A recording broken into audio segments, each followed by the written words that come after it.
바쁜 와중에도 참석해 주신 내외 분들을 잠시 소개하겠습니다. 호명된 분들께서는 자리에서 잠시 일어나 주시기 바랍니다. 워크숍 있기까지 물심양면으로 지원과 격려를 해주신 호남대학교 정영기 학장님 인사하겠습니다.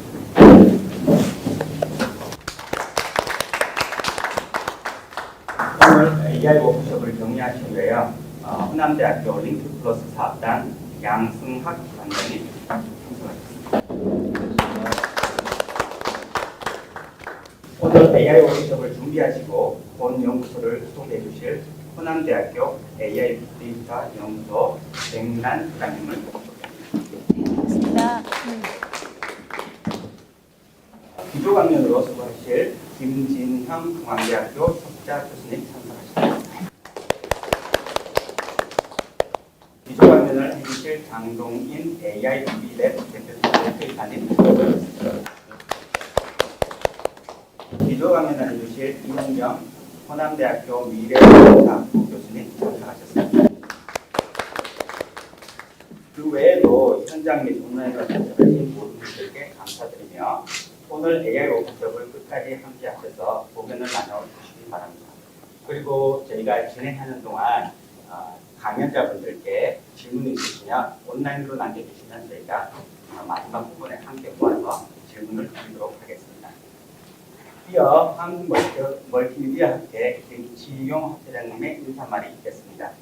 현재 김치용 학회장님께서는 다른 쪽으로 AI 워크숍 현장에 참석하시지는 못하셨지만 이번 워크숍을 축하하기 위해 동영상으로 인사 말씀을 보내주셨습니다.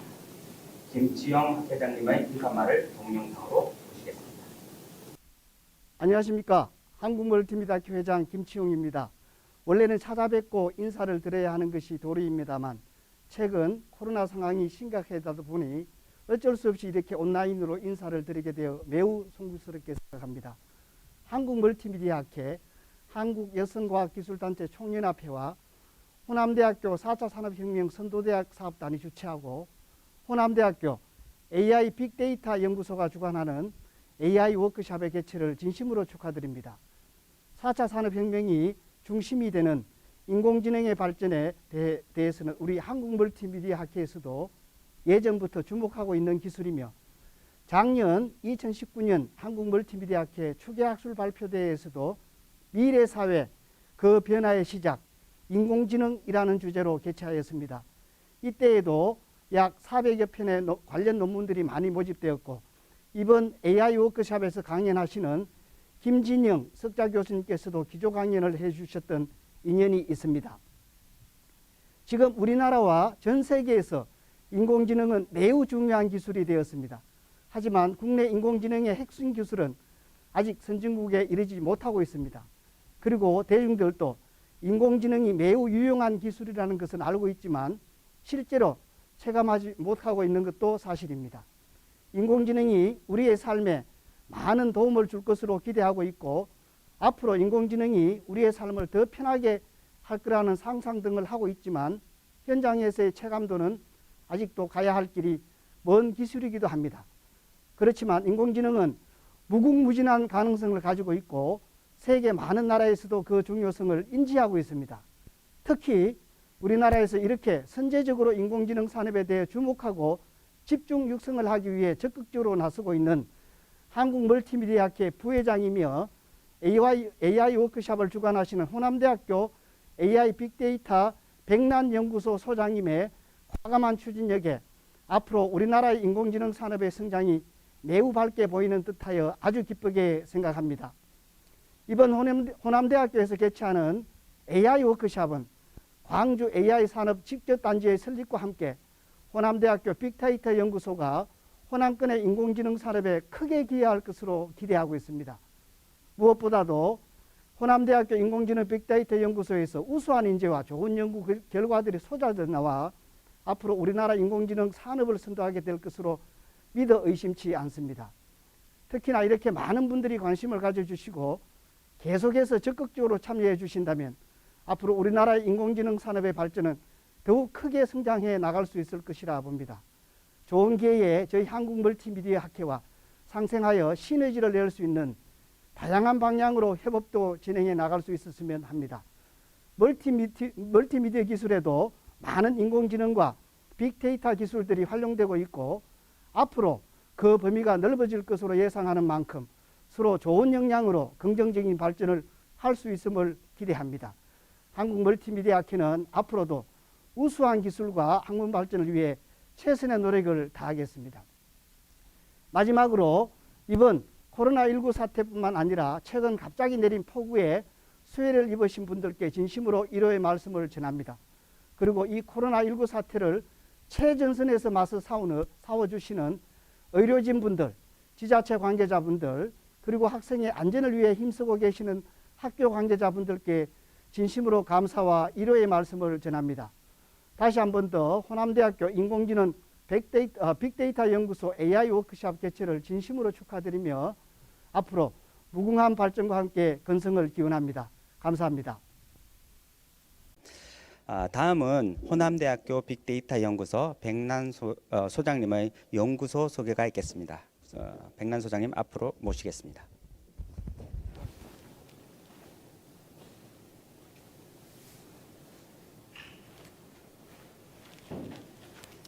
안녕하십니까? 호남대학교 빅데이터 연구소 주관 총괄하는 컴퓨터과학과 백난 교수입니다. 호남대학교 AI 빅데이터 연구소는 정보통신연구소를 2020년 1월에 개편되었습니다. 광주 AI 직접단지에서 이제 저희들이 출발을 하는데요. 이러한 부분이 대학이 어떠한 역할을 할 수 있을까, 이제 이러한 부분을 저희들이 고민한 터에 AI 빅데이터 연구소를 저희들이 개편함으로써 기능을 강화하게 되었습니다. 우리가 현재는 지금 4차 산업이라는 어떠한 이슈가 있고요. 거기에 더불어서 AI 기술이 저희들이 또한 이제 다가오는 기술로 굉장히 두려움 속에서 사실은 있습니다. 이제 이러한 부분들을 저희들이 어떻게 이제 헤쳐나가고 또한 선도할 수 있을까? 대학의 역할들을 찾다 보니 AI 빅데이터 연구소가 어떠한 기능을 할 수 있을 것 같아서 저희들이 6월에는 AI 융합 토크 콘서트를 통해서 공감대를 확산하는 스킨십을 했다고 볼 수가 있습니다. 그래서 국가균형 발전의 전략, 빅데이터의 미래 예측, AI 융합 교육, 또 AI를 시대에 오는 사각지대에 대한 것들을 저희들이 재조명을 했고요. 또한 광주 AI 직접단지의 현황과 분석에 대한 것들을 저희들이 보았다고 하면 오늘의 AI 워크숍은 이제부터 출발선에 섰습니다. 가장 중요한 AI의 대한민국의 최고가는 전문가 강연자들을 모시고 AI 융합 콘서트 워크숍을 시작하게 되었습니다. 9월에는 저희들이 이제 빅데이터 워크숍으로 진행을 하고요. 이미 이제 저희들이 강연자와 또한 일정들이 확정되었습니다. 지금 보시는 것과 같이 진행을 하고요. 오늘의 AI 워크숍은 좀 전에 소개가 있었듯이 김진영 중앙대학교 석좌 교수님을 모시고 AI 시대의 창의적인 미래 교육에 대한 저희들의 비전을 볼 수가 있겠고요.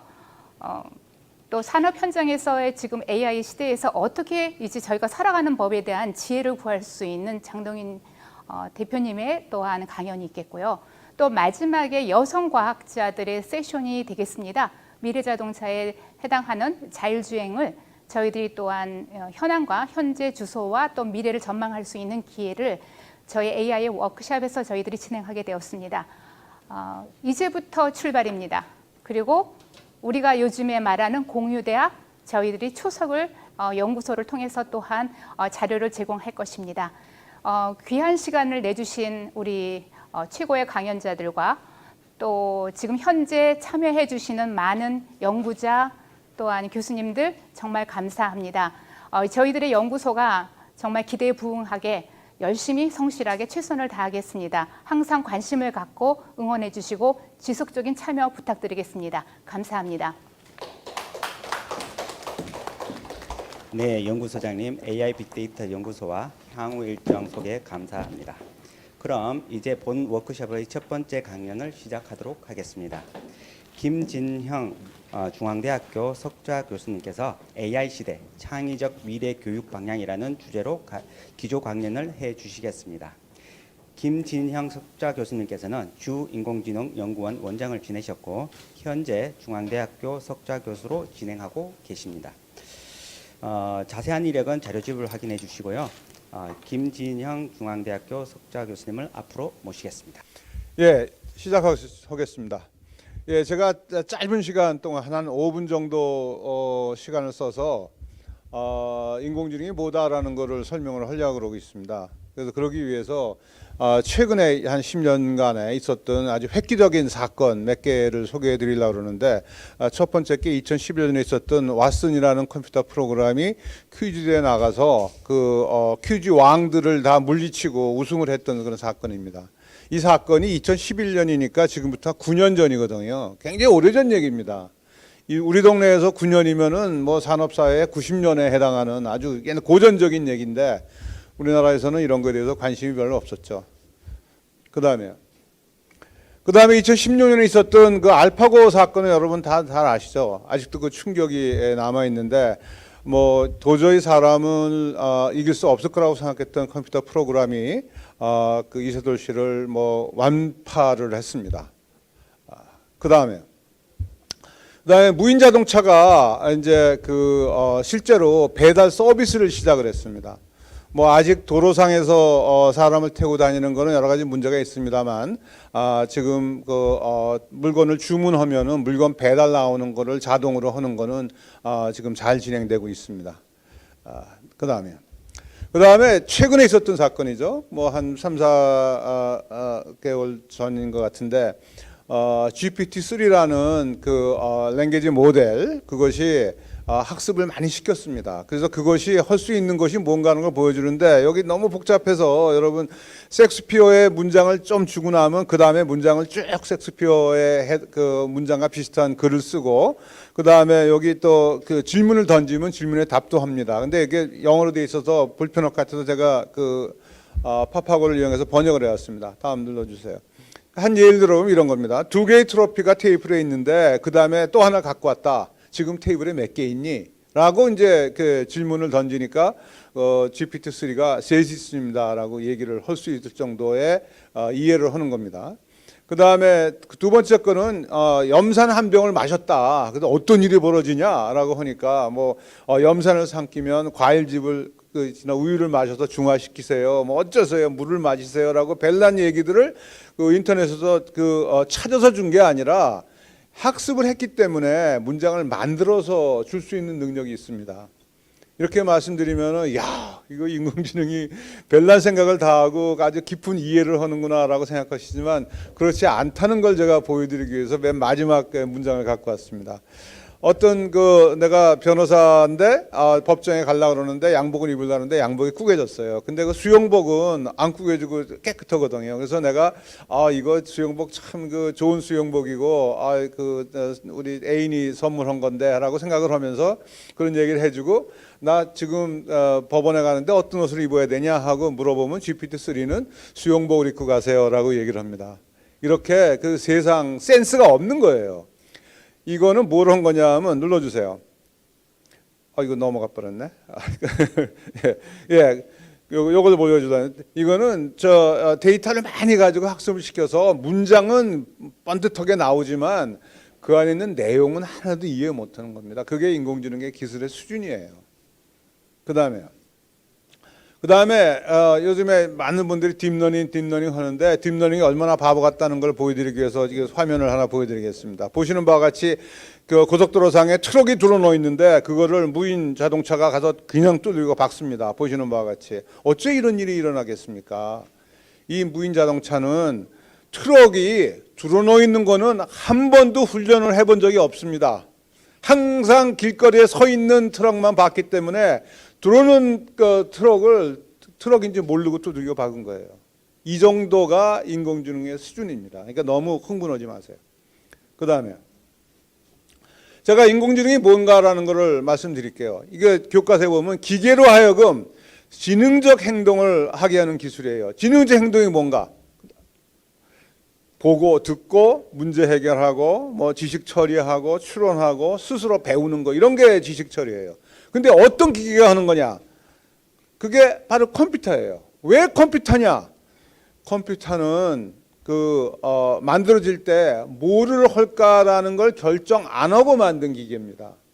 그래서 거기다가 어떤 일을 할까 하는 거는 그 다음에 소프트웨어를 집어넣어서 기계를 원하는 목적으로 만드는 거거든요. 그런 의미에서 그 보편 기계입니다. 유니버셜 머신이에요. 그러니까 컴퓨터가 기계의 대명사라고 할 수 있습니다. 그러니까 여러분 컴퓨터에다가만 일을 시키면은 어떤 기계에도 일을 시킬 수가 있는 거예요. 그 다음에 그래서 우리가 컴퓨터상에서 문제를 푼다는 것이 무슨 의미인가 한 걸 잠깐 생각해 보세요. 컴퓨터는 굉장히 단순한 기계입니다. 허라는 것을 차례차례 수행할 수밖에 없는 기계예요. 근데 그 기계를 우리가 아주 지능적인 일을 시키려고 그러면은 우리가 알고리즘을 만들어서 알고리즘을 집어넣어줘야 됩니다. 그러니까 알고리즘으로 지능적 업무를 하도록 만들어서 집어넣어주는 게 인공지능이에요.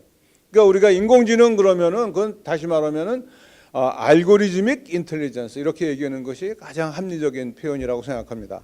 그 다음에 그런데 이런 인공지능을 어떻게 만들래? 지금까지 70년 동안 그냥 여러분 맨날 하시던 코딩으로 만들어 왔어요. 사람이 머릿속에 있는 걸 가지고 코딩을 해서 지능 시스템을 만들어 왔고 그런 식으로 해서 지금 화려한 디지털 문화, 그 인터넷 문화 이런 것이 다 그런 코딩의 방법으로 만들어진 겁니다. 거기에 더해서 인공지능 쪽에서는 탐색하는 기법을 굉장히 많이 연구를 했어요. 여러 가지 경우의 수 중에서 가장 좋은 걸 골라내는 거예요. 바둑이 바로 그래서 그 알파고가 만들어진 겁니다.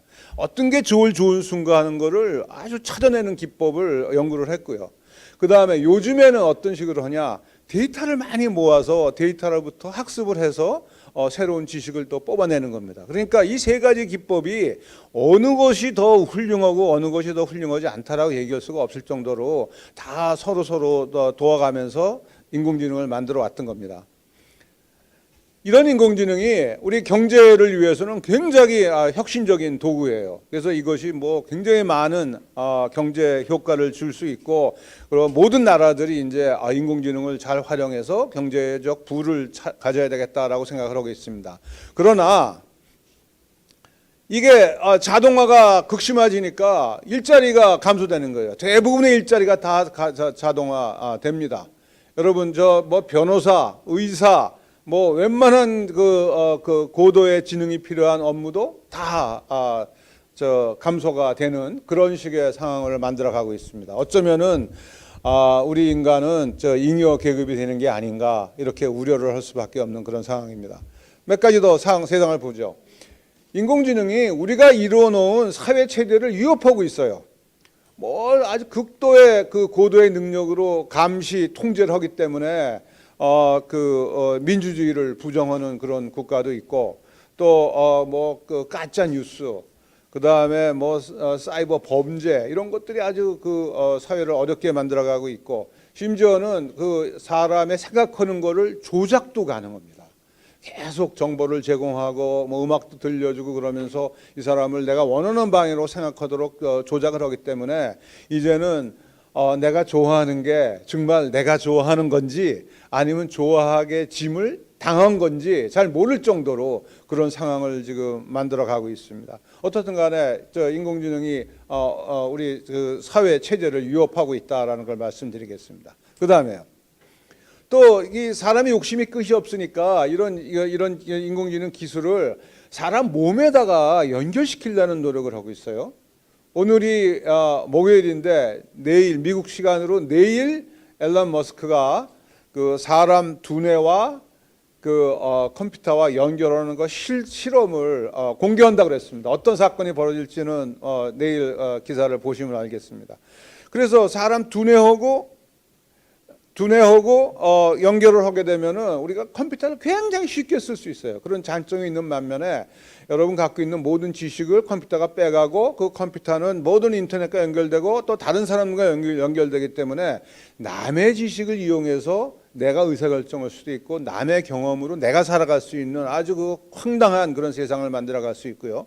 거기에 더해서 뭐 그 유전자 분석, 뭐 유전자 조작 이런 기술하고 연결되면은 우리의 그 자손들은 아마 우리와 같지 않은 그런 인종이 될 거라고 생각합니다. 이게 과연 바람직한 세상이냐 하는 거는 우리 다 같이 고민해야 될 것 같습니다. 다음에요. 결과적으로 인공지능은 양날의 칼이에요. 잘 쓰면은 좋은 면에서 쓸 수 있습니다. 요즘에 많은 그 인공지능 시스템들이 장애인을 도와주는 그런 좋은 용도로 많이 쓰이고 있고요. 또 나쁘게 쓰이면은 뭐 그 전쟁의 그 용도로 쓰이기도 하고 뭐 여러 그런 식으로 쓰이고 있습니다. 그래서 이런 것을 우리가 잘 사용해야 되겠죠. 그다음에 그래서 그 우리가 인공지능 시대 살아가는데 교육이 진짜 중요하다라는 걸 다시 한번 강조드리겠습니다. 왜 이게 교육이 중요하냐? 인공지능이 광범위한 산업에서 새로운 일자리를 만들어내고 새로운 기술을 필요로 하는 일을 만들어내고 있습니다. 그래서 새로운 직업을 가지려면은 인공지능을 알지 못하면은 일을 가질 수가 없어요. 그런데 세상은 양극화가 됩니다. 인공지능 가진 사람은 잘 살고 많은 즐거움을 가질 거고 인공지능 못 가진 사람은 어려움을 겪을 거예요. 그 다음에 이 세상이 뭐 굉장히 빨리 변하니까 어떤 그 기술, 어떤 지식을 외우고 있다가 이렇게 문제를 푸는 그런 식의 거로는 도저히 할 수가 없습니다. 그러니까 적응 능력이 최고예요. 그죠? 그러니까 인공지능이 어떻게 세상을 바꾸는지 지금 알 수가 없는 상황에서 지금 어떤 사실을 외우고 앉았는 거는 전 바보짓이라고 생각합니다. 그 다음에 인공지능이 갖고 있는 잠재적 위협 이런 거를 극복하기 위해서는 이걸 윤리적으로 활용해야 되고 이런 식에 대해서 우리 다 같이 고민을 해야 된다고 생각합니다. 물론 인공지능을 필요로 하는 수준은 사람마다 다 달라요. 직업마다 다르고 뭐 그렇습니다. 그러니까 적정한 수준에 요구되는 전문성을 갖도록 교육이 제공을 해줘야 된다고 생각합니다. 그래서 제가 네 가지 쪽으로 한번 얘기를 해보겠습니다. 처음에는 AI 시대에 시민교육, 모든 사람은 어떤 교육을 받아야 되는가 그런 얘기를 하고, 그다음에 두 번째는 초중고등학교에서 AI 교육을 하겠다는데 뭐를 해야 되는가 그 얘기를 잠깐 얘기를 하고요. 그 다음에 전문가 양성은 어떻게 할래? 뭐 AI 전문가 없다고들 그러는데 우리나라에서는 AI 전문가 양성 어떻게 할래? 어떤 전문가를 양성할래? 그런 얘기를 하고, 그 다음에 마지막으로 모든 대학, 모든 전공에서 인공지능이 필요한데 특히 융합해서 써야 되는데 융합 인재는 어떻게 양성해야 되는가 하는 거를 간단하게 말씀을 드려보겠습니다. 우선 그 공교육이 혁신돼야 됩니다. 그 미래를 살아가는 사람한테는 그 시대에 맞는 새로운 능력이 요구되는데 그것이 대부분이 AI를 기반으로 하는 거예요. 그러니까 AI를 사용할 수 있는 도구, AI를 만들지 못한다 하더라도 AI 도구를 사용할 수 있는 능력은 갖춰야 된다고 생각합니다. 그리고 그중에 일부는 AI 전문가로 육성이 되겠죠. 그러니까 그런 분들이 글로 성장할 수 있는 소양 교육을 시켜야 되고, 이러기 위해서는 많은 과학기술 교육이 필요합니다. 지금 미국 자료 옆에 그 사진을 붙여놨는데 미국에서 그 인공지능 혁신 전략 해가지고 몇 년을 노력하고 두 번째 나온 보고서에 보면은 과학기술 교육 잘하자가 넘버원입니다. 모든 교육의 가장 핵심은 인공지능 시대를 만들어가는 가장 핵심은 우리 모든 젊은이들이 과학기술에 대한 교육을 제대로 받아야 돼요. 가장 중요한 겁니다. 왜냐? 지금 그 세상을 바꿔가는 게 과학기술이고 우리 젊은이들이 지금 초등학교 들어가는 애들이 직장을 잡을 때는 지금 없는 직업을 가질 거다, 지금 뭐를 가질 거다라고 해서 교육을 시킬 수가 없는 그런 상황입니다. 그러니까 지금 우리가 하고 있는 그 암기식 교육, 그냥 달달달달 외우는 이런 식의 교육은 빨리빨리 바뀌어야 된다. 지금 세상은 발견해서 외우고 그러는 게 아니라 구현해 보는 거예요. 만들어 보는 거예요. 만들어 봐서 이렇게 되는구나 알고 있고, 그 다음에 데이터를 이용해서 문제를 푸는 그런 식의 세상 같기 때문에 그런 능력을 가져야 된다는 걸 강조드리겠습니다. 다음, 특히 우리나라 교육 저는 굉장히 걱정을 많이 하는데 우선 교실이 잠자고 있습니다. 이런 장면, 교실에 자고 있는 장면 아마 익숙할 겁니다. 제가 감히 말씀드리겠는데 어느 학교 지금 잡아서 요즘 코로나 때문에 수업을 안 하니까 모르겠습니다만 학교 가보세요. 3분의 2가 자고 있어요. 이 교실 깨워야 됩니다. 어떻게 깨울 거냐? 그래서 여러 얘기가 거꾸로 교실을 해야 된다든가 그러는데 저는 하여간 그 프로젝트 베이스로 문제를 풀어보는 교육을 함으로써 깨워야 된다고 생각합니다. 다음, 그래서 이런 공교육에 프로젝트 교육을 하는데 이것의 교육의 목표가 뭐냐? 창의력이에요. 우선 그 비판적 사고력을 갖게 하고 그 다음에 소통 능력을 갖고 그 다음에 문제를 협동해서 푸는 이런 경험을 통해서 창의력을 키우는 거, 이것이 교육의 가장 목표가 된다고 생각합니다.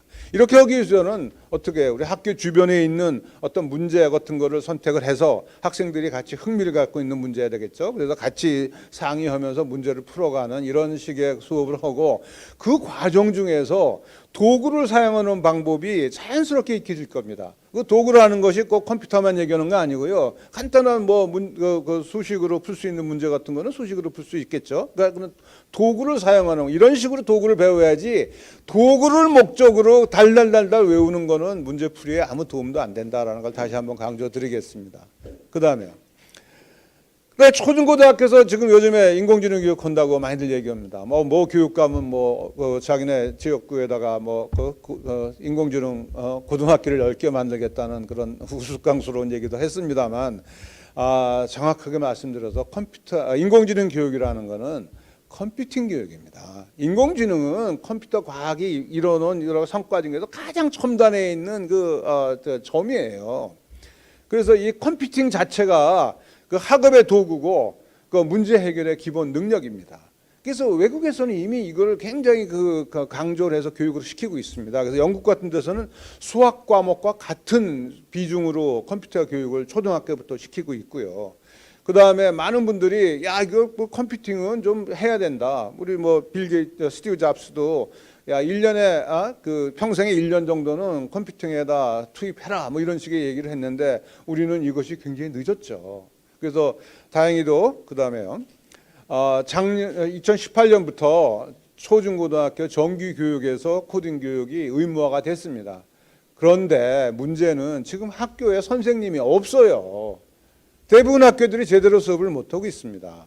더구나 고등학교는 필수가 아니고 선택이거든요. 그러니까 교장 선생님들이 수업 개설을 안 하는 거예요. 이런 식으로 배출된 학생들이 어떻게 세상을 살아갈까 저는 걱정입니다.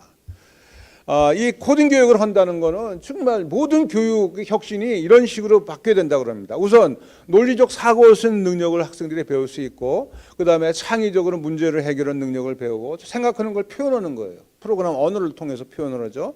그 다음에 실패하죠. 잘 안 돼요. 그러면 스스로 또 배우죠.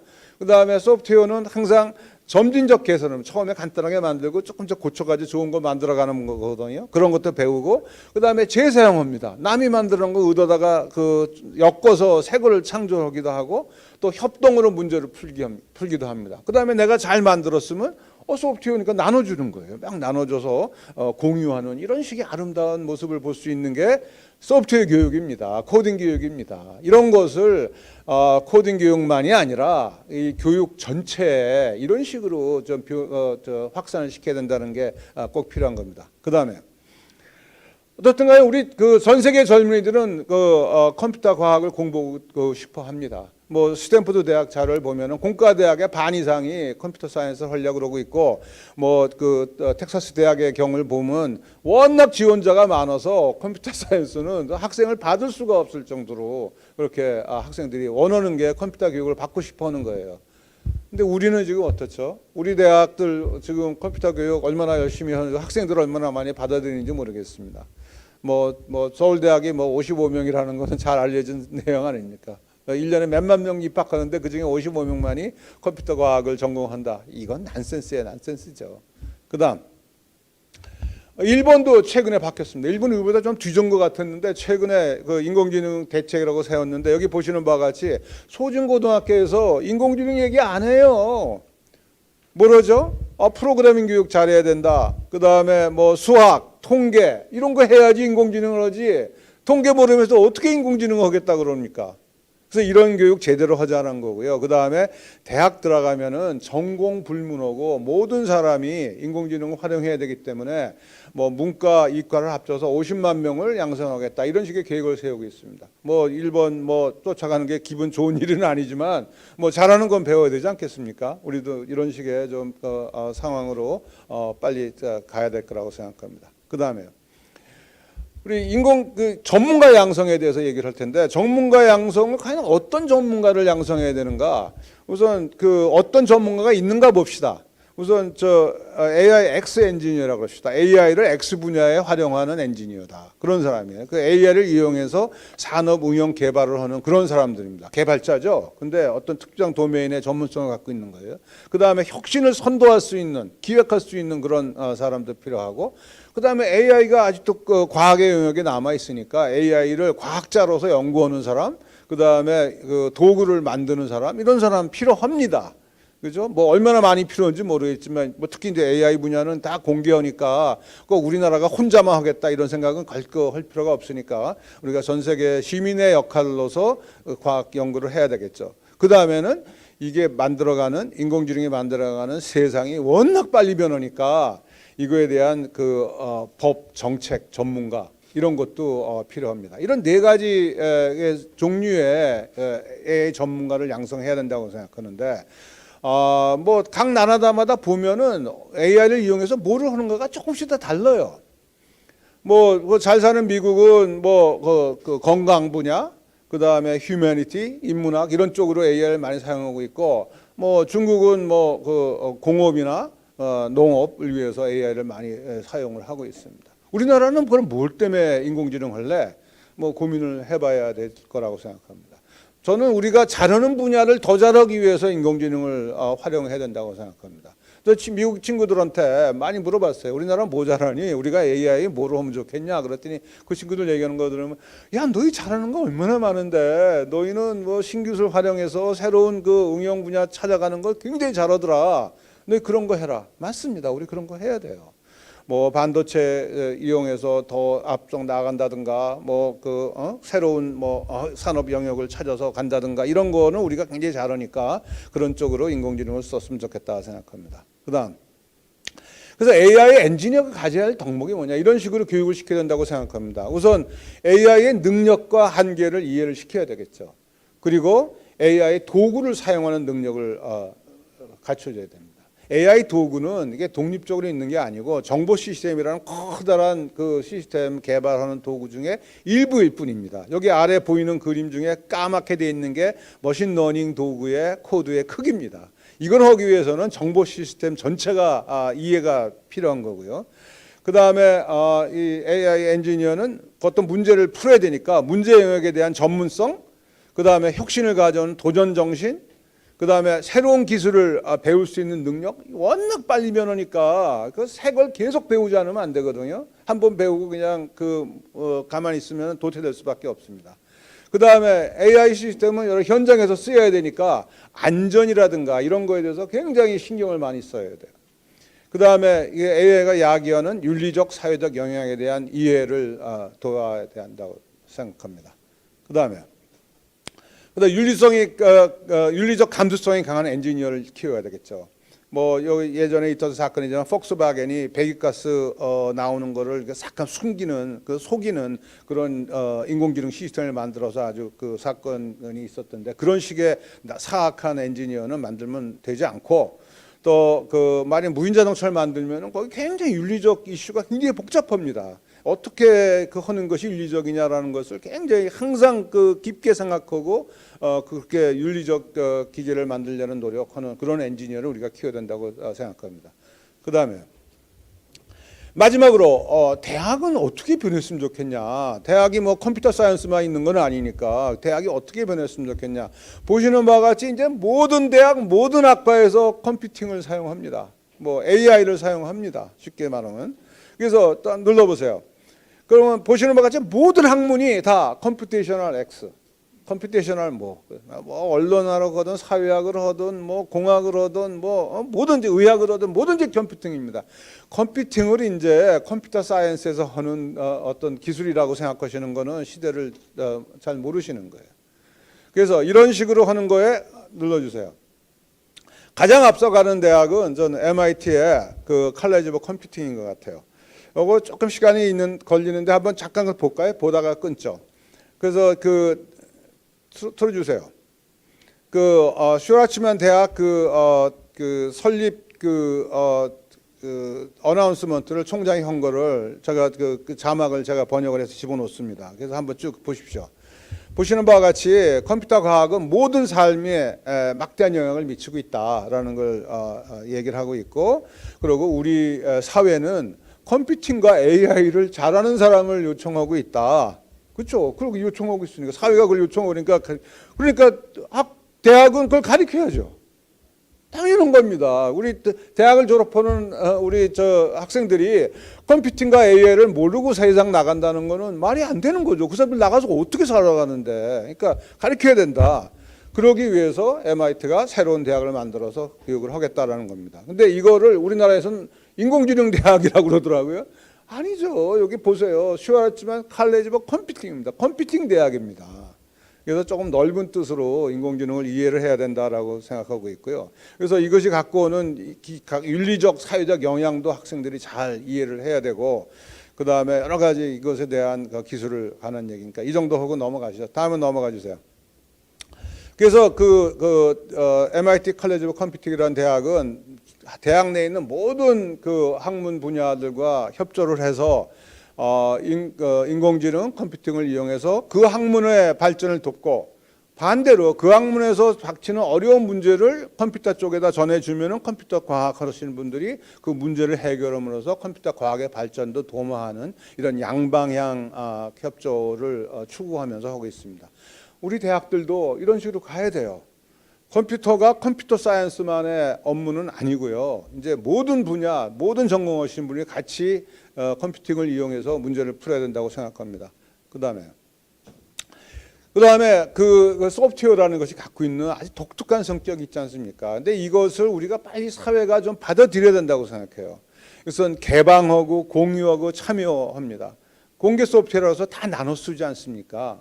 그 다음에 남이 만들어낸 소프트웨어 갖다가 재사용합니다. 그걸 융합해서 새 걸 만들어냅니다. 그러니까 남의 아이도 존재하고, 그 다음에 소프트웨어는 한꺼번에 제일 좋은 건 나타날 수가 없습니다. 그러니까 처음부터 조금씩 고쳐가면서 점점 좋아지는 거거든요.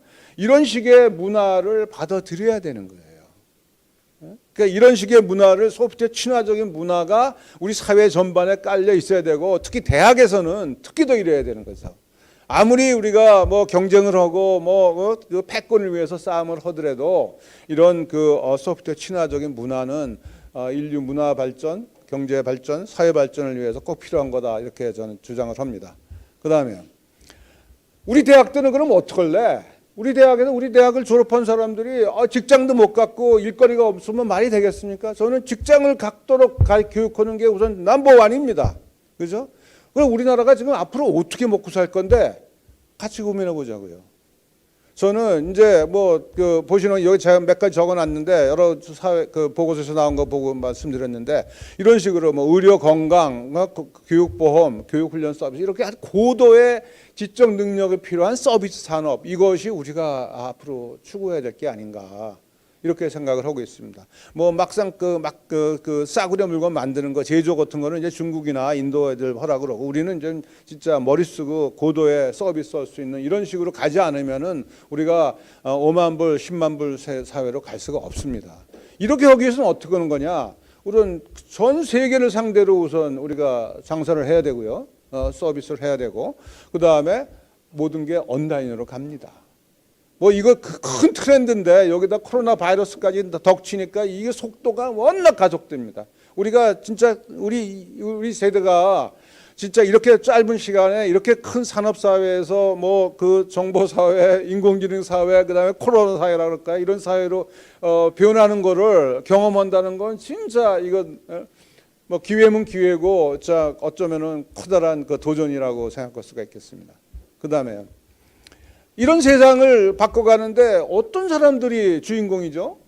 저는 이런 사람들이라고 생각합니다. 보시는 바와 같이 어떤 기술 가지고 혁신을 만들어내고, 그다음에 기업도 일궈내고, 거기서 부두 창출하고, 모든 사람이 창출된 혁신을 사용하는 이런 세상, 이런 세상 만들어야죠. 우리 젊은이들이 이런 능력이 있어요. 우리가 조금만 도와주면 됩니다. 보세요. 네이버라는 회사 생긴 지 20년밖에 안 됐습니다. 젊은이들이 몇이 모여서 만든 회사인데 지금 시가총액이 4위예요. 이런 세상이 바뀌는 거를 우리가 이건 남의 얘기와 하면 안 되지 않겠습니까? 그다음에 결과적으로 하여간 마지막입니다. 인공지능은 우리한테 기회일까? 글쎄요, 우리 다행히도 산업사회 끝자락에서 굉장히 약간 잘해서 그래도 이렇게 3만 불 시대 세계 한 10위의 경제 대국을 만들어 놨습니다. 그런데 세상이 또 바뀌는 거예요. 그다음에 마지막으로 새로운 경쟁이 시작됩니다. 근데 이번에 오는 경제 산업 혁명 뭐 그런 거의 도구가 뭐냐? 뭐 여러 가지 복잡하게 얘기하시는데 답은 간단해요. 인공지능입니다. 인공지능이 산업혁명의 도구예요. 이걸 잘 쓰고 못 쓰는 거에 따라서 선진국과 후진국, 잘 사는 나라와 못 사는 나라가 결정이 됩니다. 근데 지금 있는 인공지능이 그럼 완벽한 거냐? 제가 아니라고 그랬잖아요. 아닌 거 많이 보셨잖아요. 앞으로 올 인공지능에 비하면 지금 인공지능은 아무것도 아니에요. 지금부터 비록 우리가 좀 늦었지만 열심히 해서 이거를 우리의 도구로 쓰고 사용할 수 있는 능력을 가져야 된다고 생각합니다. 왜냐? 보세요. 저기 있는 부의 증가하는 그래프를 보이잖아요. 지금까지 뭐 좀 부가 증가한 것 같았지만 그거는 앞으로 증가할 부에 비하면은 아무것도 아닙니다. 전 세계에서 있는 부의 한 5%, 우리가 인구가 1%니까 한 5% 정도를 우리가 확보하겠다. 이런 국가적 컨센서스 이런 걸 만들어가면 좋겠다고 생각합니다. 네, 이상 강의를 마치겠습니다. 감사합니다. AI 시대 교육에 관한 질문을 드리도록 하겠습니다. 그리고 네. 온라인으로 참석해 주시는 분들의 예. 질문은 아유. 마지막에 한꺼번에 드리도록 하겠습니다. 자, 질문에 답. 전공과 무관하게 교육을 추진하고 있습니다. 비전공자를 대상으로 응용주를 운영할 수 있도록 교육을 어떻게 변신해야 될까요? 글쎄요, 약간 지금 참 어려운 게 지금 초등학생들이 컴퓨터를 제대로 배우고 중학교 오고 중학교에서 제대로 배우고 고등학교 가고 고등학교 제대로 배우고 대학에 오고 이랬으면은 뭐 외국사 하는 것처럼 우리도 인공지능의 첨단 부분을 대학생들한테 가리키고 대학원 학생 가리키면 될 텐데 우리 애들은 하나도 안 배우고 대학 왔잖아요. 대학생 중에 컴퓨터 코딩할 수 있는 사람 몇 사람 됩니까? 그 사람들 데려다 놓고 지금 인공지능 아무리 첨단 얘기를 한들 그게 무슨 의미가 있어요? 소화 못할 텐데. 그러니까 어쩔 수 없이 우리가 뒤죽박죽이죠. 초등학교에서는 컴퓨팅 교육이나 중학교에서는 컴퓨팅 교육이나 대학교 1학년에 배우는 컴퓨팅 교육이 똑같은 걸 배우고 있습니다. 현실이 그렇습니다. 그렇지만 어쩔 수 없죠. 그러니까 우선 컴퓨팅을 배우도록 해야 됩니다. 그래서 이미 소프트웨어 중심 대학 이런 식의 여러 가지 정부 지원 프로그램이 있어서 모든 대학생들한테 코딩 교육을 하도록 교육을 시키는데 뭐 그런 거부터 시작을 해서 그 중에서 일부 이제 앞서가는 친구들한테는 어드밴스된 인공지능 기술도 좀 배울 수 있고 이렇게 해야 됩니다. 그래서 저는 하여간 첫 번째는 컴퓨팅 교육을 제대로 해라 그렇게 말씀드리겠습니다. 네, 감사합니다. 이것으로서 첫 번째 기조 강연을 마치겠습니다. 큰 박수 부탁드립니다. 예, 감사합니다. 네. 그럼 이제 두 번째 강연을 시작하겠습니다. 두 번째 강연은 장동인 AIBB랩 대표님께서 AI로 일 잘하는 법이라는 주제로 강연을 해주시겠습니다. 장동인 대표님은 스테스코리아 부사장을 지내셨고 현재 빅데이터 전문가 협의회 의장으로 활동하고 계십니다. 자세한 이력은 자료집을 확인해 주십시오. 장동인 대표님을 앞으로 모시겠습니다. 네, 안녕하세요. 반갑습니다.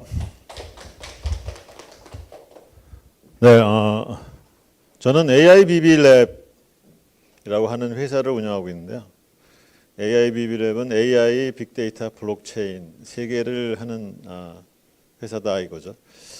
과거에 이제 테라데이터에서 빅데이터를 했고 국방과학연구소에서 영상 빅데이터와 AI를 같이 만드는 그런 플랫폼을 만들었습니다. 지금은 이제 이 개인 회사를 하고 있는데 제가 학위는 이제 석사는 컴공과학을 했고요. 박사는 경영학 박사를 했습니다. 지금까지 많은 회사를 컨설팅을 하다 보니까 이 변해가는 이 시점에서 제가 지금 하고 있는 거는 뭐냐면 CEO들한테 AI 코딩을 가르쳐주는 일을 하고 있습니다. 도대체 이 CEO들이 AI 코딩을 가르치면 잘 이해를 하냐? 라고 물어보시겠죠. 또 CEO들이 AI 코딩 교육에 대한 필요성을 느끼냐?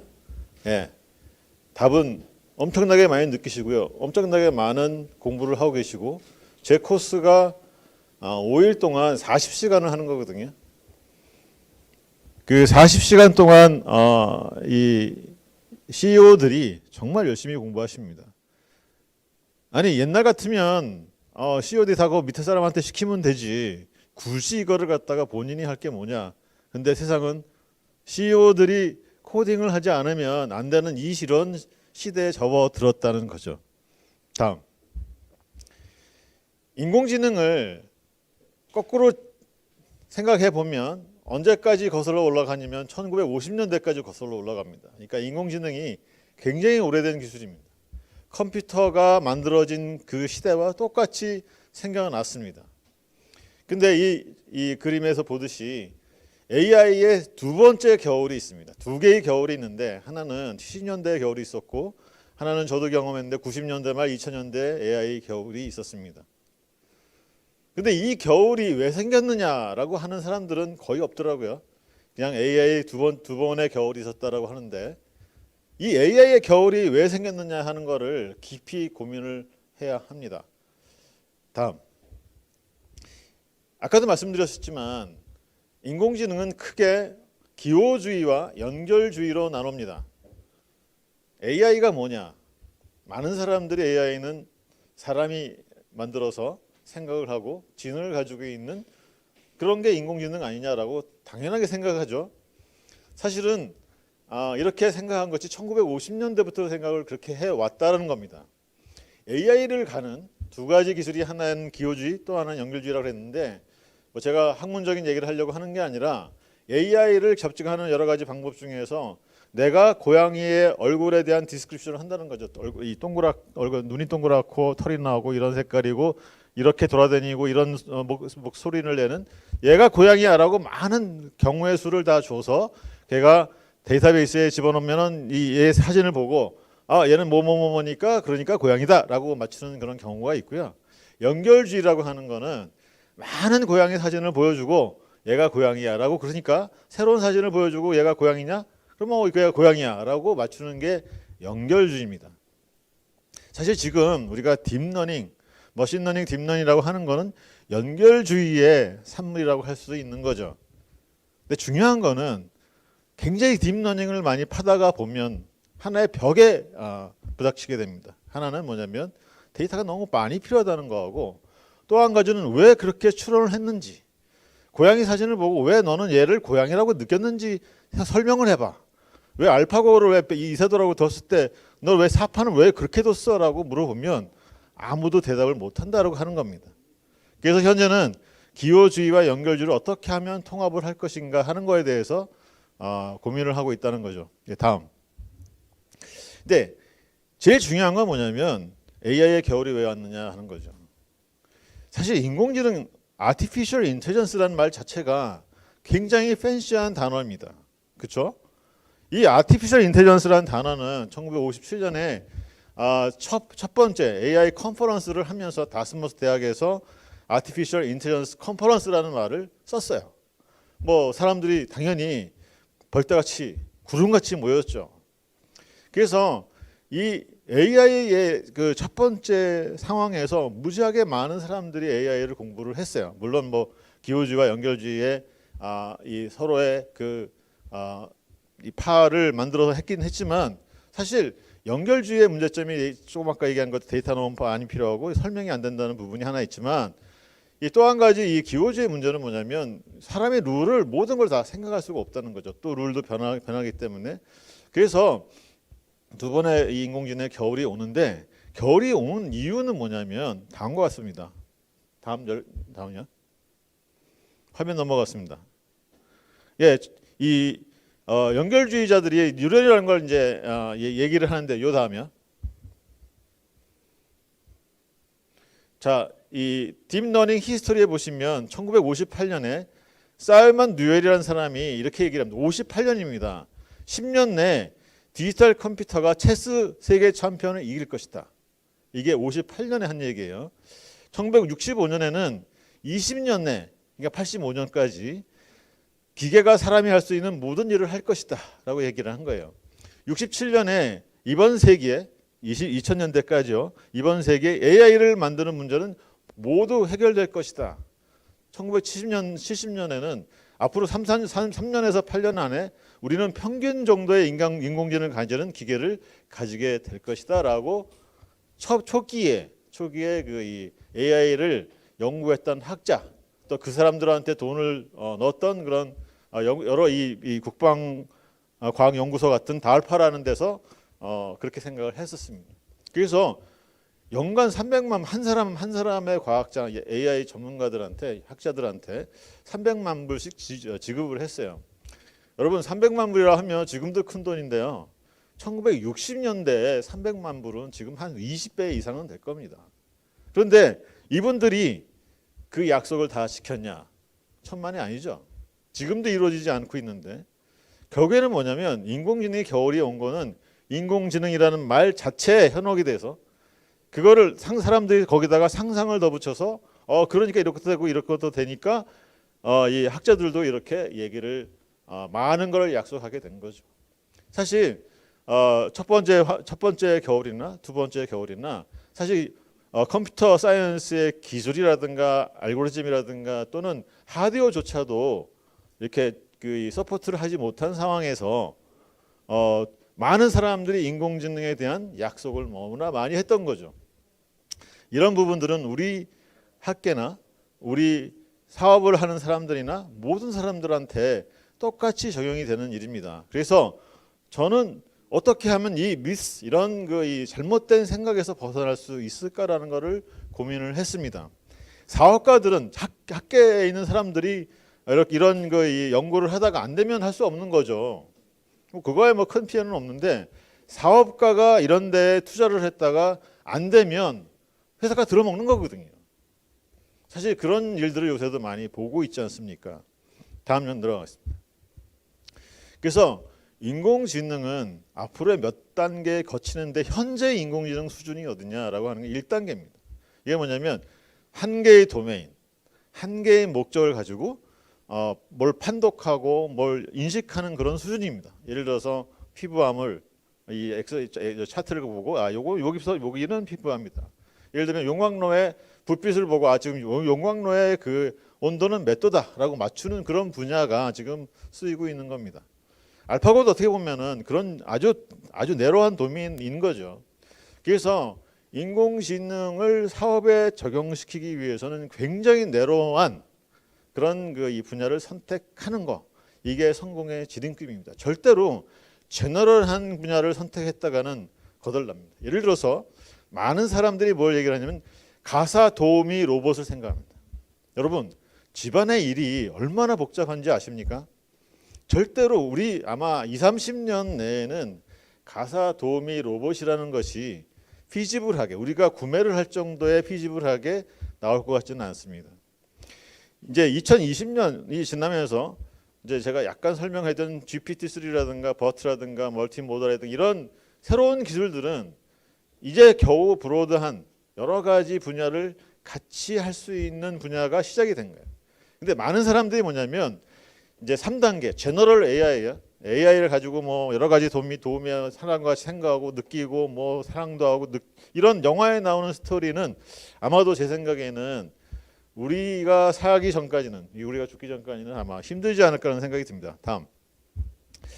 그런데 많은 분들이 머신러닝하고 딥러닝하고 차이점이 뭐냐라는 것들을 궁금해하세요. 그러니까 많은 사람들이 머신러닝은 딥러닝을 포함한다 정도만 얘기를 하지 차이점이 뭐냐라고 얘기를 똑부러지게 할 수가 없습니다. 근데 이거 분명히 차이점이 있는 거고요. 어떤 걸 어떤 식으로 적용하느냐에 따라서 결과가 달라진다는 거죠. 중요한 거는 일반 프로그램, 우리가 컴퓨터 사이언스에서 일반 프로그램과 인공지능의 분야는 완전히 다르다는 거예요. 완전히 다르다. 이 차이점을 이해하는 것이 인공지능을 이해하는데 사실 이거를 말로 설명하기에는 너무나 힘들어요. 다음. 그래서 제가 코드를 갖다 놨습니다. 제가 이거를 실습으로 보여드리려고 했는데 사실 이거 사정상 안 돼서 자, 일반 프로그램은 제가 어디서 프로그램을 하든지 이렇게 화면에서 뭔가를 여기 입력을 시켜가지고 그 입력한 결과를 계산을 해서 답을 낸다는 거죠. 그래서 여기 3 곱하기 x 플러스 1이라고 하는 y 콜 3x 플러스 1이라고 하는 선형 대수 함수죠. 그래서 여기다가 8을 집어넣으면 25가 나오겠죠. 머신러닝 같은 경우에는 뭐냐면 머신러닝 같은 건 이렇게 데이터를 줍니다. 데이터를 이렇게 x 트레인, y 트레인 해가지고 x 데이터, y 트레인 해가지고 주면 이 데이터를 자세히 보면 아 저거는 저기 저 y 콜 3x 플러스 1이네라고 우리가 생각할 수 있어요. 근데 여기다가 리니어 레그레션이라고 하는 선형 대수의 함수를 집어넣어 주면 얘가 트레이닝을 해서 25가 딱 나온다라고 하는 거죠.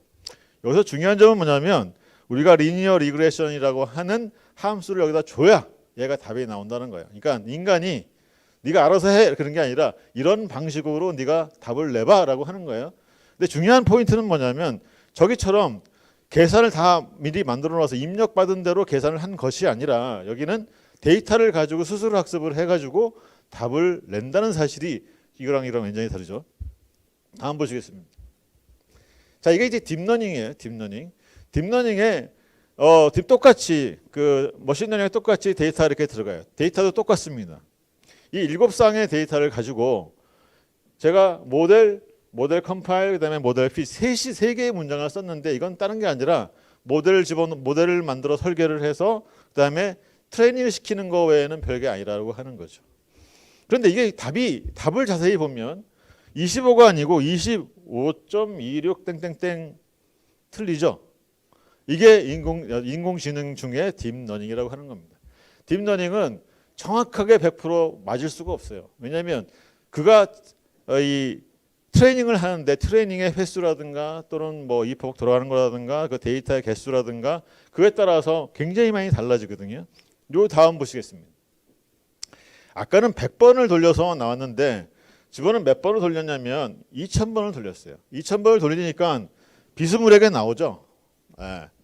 25점 땡땡땡 해가지고 145 이렇게 나오는데 제가 요거를 한 번 더 돌렸어요. 요 다음. 그럼 뭐가 나오죠? 또 답이 다르게 나옵니다. 자, 이게 딥러닝인 거죠. 이게 딥러닝을 많은 사람들이 생각해요. AI를 쓰면 뭔가 정확하게 나오고 뭔가 사람보다 훨씬 잘하고 절대 아닙니다. 이거는 트레이닝이라고 하는 거는 사실 정답과 내가 예측하는 값의 차이점을 계속해서 줄여나가는 로스 펑션을 제로로 만드는 것이 인공지능의 학습이지 여기에 별로 어떠한 매력도 여기에 없다는 거죠. 여기에 무슨 사람의 인텔리전스 유사한 게 있을 거고 여기에 어떤 것이 있을 수가 없습니다. 중요한 거는 뭐냐면 자, 이 데이터를 보세요.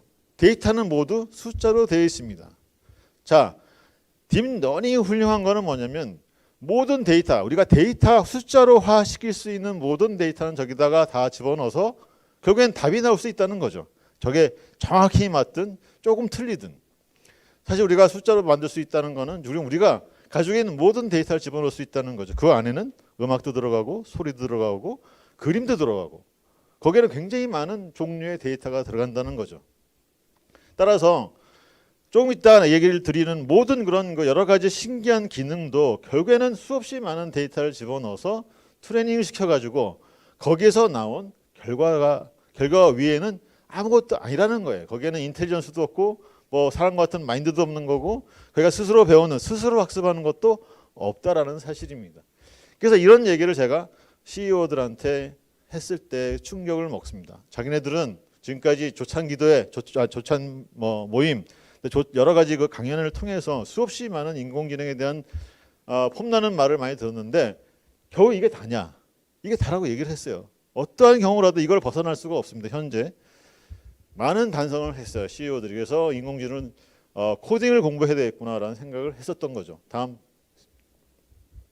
그래서 이 머신러닝과 딥러닝의 차이점은 뭐냐면 머신러닝은 알고리즘을 딱 찍어야 되는 거고 딥러닝은 우리가 만들어줘야 된다는 그런 사실이고요.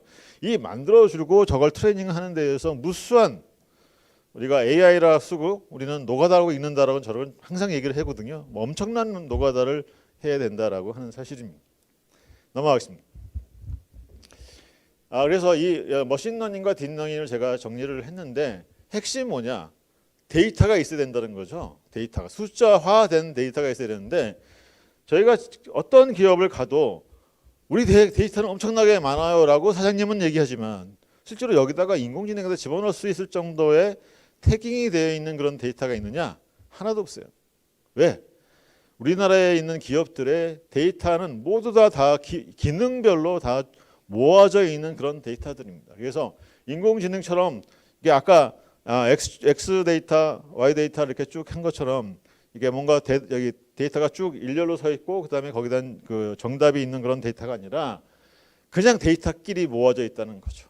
그래서 우리나라에서 정부건 기업이든 공공기업이든 모든 기업이 AI를 적용하기 위해서는 데이터가 중요하다는 건 다 알아요.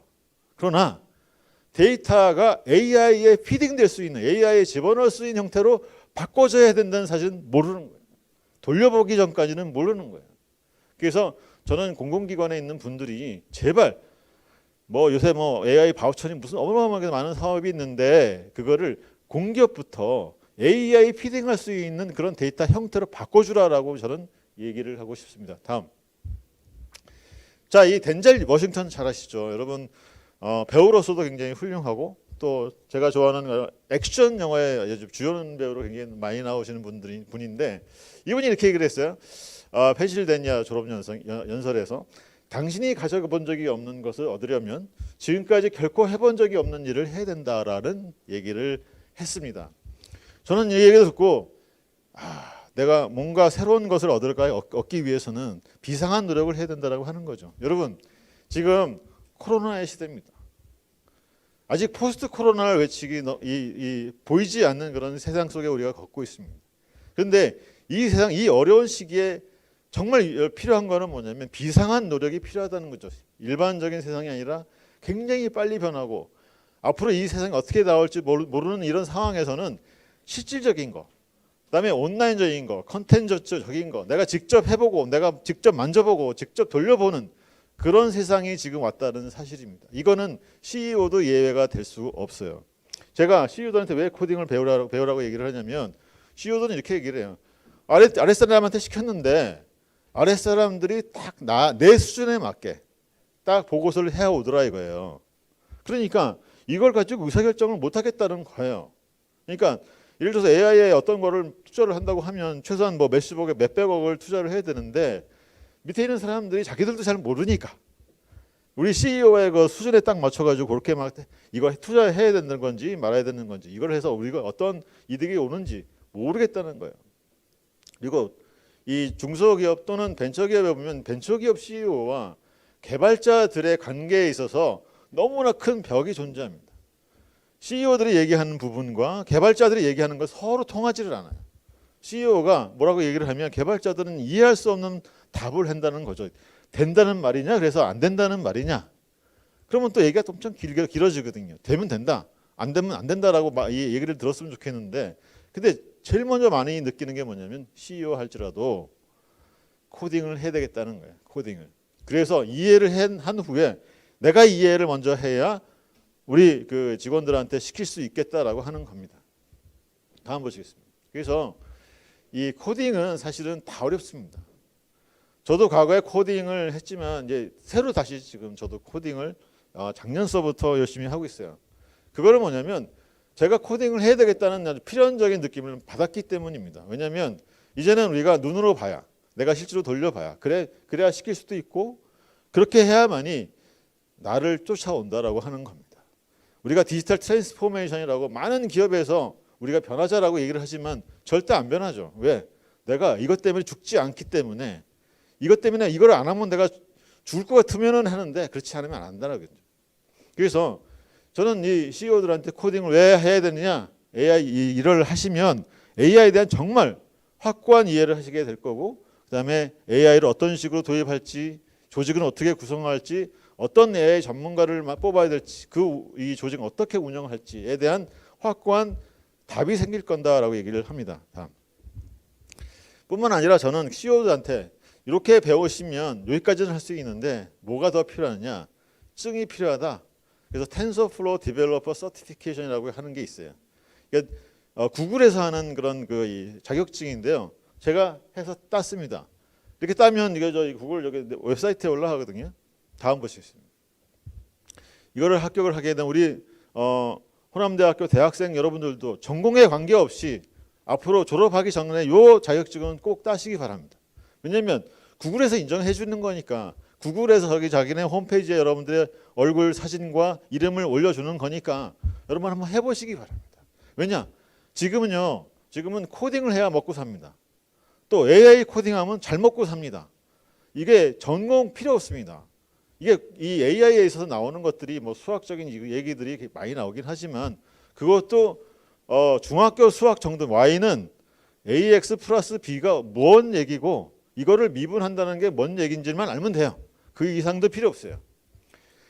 그래서 여러분들이 이걸 이 테스플로 디벨로퍼 서티피케이션을 합격을 하게 되면 일단 회사 내에서 직원들이 보는 눈이 달라질 거다라는 얘기를 해요. 당연히 그렇죠. 회사는요, 이 자기가 모시는 위에 분들이 굉장히 똑똑해지면 이거 골치 아프다라고 생각하는 사람이 있고, 또 한편에는 내가 하는 일을 잘 이해하시겠구나라고 좋아하는 분이 있어요. 그러니까 내가 이런 이 자격증을 따면 어떤 현상이 벌어지냐면 회사는 스스로 공부하게 돼요. 사장님이 공부하면, 사장님이 이런 AI를 자격증까지 따시면 그 회사는 공부하는 회사로 돼요. 그리고 회의도 보통 대충 얘기하고 끝나는 그런 회의가 아니라 확고하게 사장님이 이해할 수 있는 그런 용어로서 가지고 가야 된다는 거죠. 그래서 이런 거를 해보니까 제가 컨설팅 회사에서 디지털 트랜스포메이션을 위한 컨설팅을 하는 것보다 사장님이 직접 이런 자격증 따는 게 훨씬 더 효과가 있더라고요. 자, 다음. 그래서 이거는 구글에서 올해 3월부터 시작을 한 건데 다음 보시겠습니다. 이 시험 한 $100밖에 안 해요. 그래서 학생들도 할 수 있고, 그다음에 5시간 동안 아무 데나 볼 수 있습니다. 신청을 해서 5문제가 나오는데 이 5문제 중에서 100점 만점에 90점을 맞으면 이제 합격이 되는 거예요. 그리고 바로 1분 만에 합격, 불합격이 다 통보가 돼서 나와요. 왜냐하면 얘가 또 AI로 또 채점을 하더라고 보니까. 예, 다음. 그래서 이 시험 문제라는 게 이거 AI에서 가장 중요한 부분은 다 나와요. 그러니까 이거를 공부를 했다는 거는 뭐냐면, 이걸 합격했다는 거는 뭐냐면 AI에 대한 기본적인 소양이 갖춰졌다라고 인정할 수 있는 그런 부분입니다. 그래서 이거는 제가 볼 때는 파이썬을 좀 공부를 할 줄 알고 우리 학생들이 저거를 내가 좀 배우겠다라고 하면 교재도 많고, 그다음에 여기 할 수 있는 그런 이 자료들이 인터넷에 쎄고셌어요. 그러니까 그걸 보시면 여러분들도 그 전공이 뭐가 됐든 합격할 수 있다, 저는 생각이 듭니다. 다음 넘어가겠습니다. 이건. 자, 그런데 이제 이 머신러닝과 딥러닝의 차이점이 뭐냐면, 사실은 여기 이제 사진이 보면 이 사진의 목적이 뭐냐면 이 손을 가진 사람의 나이를 맞추는 거예요. 나이. 근데 머신러닝 같은 경우에는 손 마디를 길이를 재겠죠. 길이를 재서 길이와 나이에 대한 상관관계를 만들어 가지고 저 손을 가진 사람의 나이는 얼마다. 그런데 이 딥러닝은 저런 사진을 수만 장을 학습을 시키면 얼마라고 이게 나오는 거죠. 그러니까 아무래도 머신러닝은 사람의 손이 굉장히 많이 타게 되는 거고, 딥러닝은 이 데이터의 양으로 승부를 건다라고 하는 겁니다. 다음. 제일 중요한 게 뭐냐면, 도대체 머신러닝과 딥러닝 할 수 있는 게 뭐냐, 이거를 이해하는 게 중요하거든요. 근데 딱 3가지를 할 수 있습니다. 분류하는 거, 클래시피케이션, 예측하는 거, 리그레션, 그다음에 클러스터링, 군집화하는 거. 이 딥러닝이 할 수 있는 게 이 3가지예요. 그래서 이 3가지를 잘 보면 그거밖에 못하느냐? 네, 이거밖에 못하는 거죠. 사실은 이 내추럴 랭귀지 프로세싱도 클래시피케이션의 하나고요. 우리가 주가를 예측하는 것도 리그레션의 하나입니다. 그렇기 때문에 이 3가지 성능이라는 것, AI가 할 수 있는 것을 잘 연구를 해서 이게 도대체 우리 비즈니스에 뭘 의미를 하느냐 하는 것들을 이해할 수 있을 때 이제 비즈니스를 이 모델을 만들 수 있다는 거죠. 다음. 지금부터는 이 AI의 지금 현재 아주 이 획기적인 그런 이 공헌을 한 그런 내용들을 좀 더듬어서 우리가 비즈니스에 활용할 게 뭔가를 좀 얘기해 보도록 하겠습니다. 이 여자분은 뭐냐면 페이페이 리라고 하는 분인데요. 이분은 스탠포드 대학 교수입니다. 이분이 이매진 넷이라는 걸 만들었는데, 본인이 인터넷에 돌아다니는 그런 그 사진에다 태깅을 해요. 사진이 뭐 하는 거다.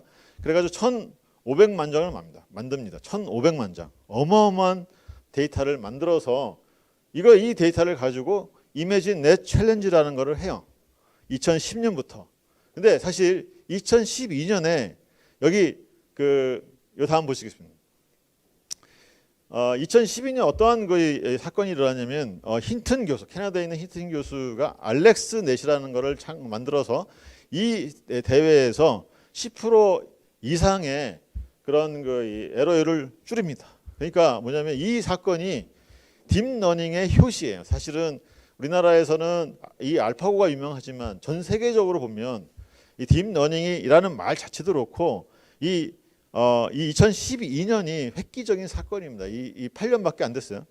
이 사건이 있고 나서 사람들이 딥러닝을 얘기하기 시작했고 그때부터 GPU라는 걸 쓰기 시작했고 그 다음부터 이 이미지 넷 챌린지에서 1등하기 위해서 많은 사람들이 달려들었죠. 그래서 이걸 보면 잠깐만요. 2017년에 보면 사람의 능력보다 2014년부터 2015년부터 사람의 능력보다 훨씬 더 뛰어난 이미지를 알아내는 클래시피케이션을 할 수 있는 그런 모델을 만들게 돼요. 그러니까 이미지 쪽은 사실은 지금은 사람들보다 더 빠르고 더 정확한 거를 만들고 있는 그런 상황입니다. 다음 보시겠습니다. 그래서 이거 이미지 넷에 대한 얘기고 이미지 넷을 이렇게 레오파드라고 하면 각 환율별로 이걸 맞춘다라고 하는 거죠. 여기는 제가 알아가지고 이거 레오파드라고 맞추는 게 아니라 각 이 1000개의 이미지의 1000개의 캐테고리에 대한 그 확률을 가장 높은 거를 찍어서 얘가 레오파드라고 맞추는 거예요. 다음. 이후에 뭐냐면 부지지 넷이라는 게 나오고요. 그 다음 보시겠습니다. 레즈넷이라는 게 나와요. 그래서 2015년에 레즈넷이 나와서 1등을 하게 되는데 이때 얼마나 층을 많이 쌓았냐면 152개를 쌓습니다.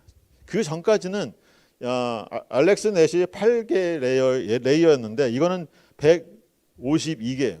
이거 트레이닝 시키는데 어마어마한 시간이 듭니다.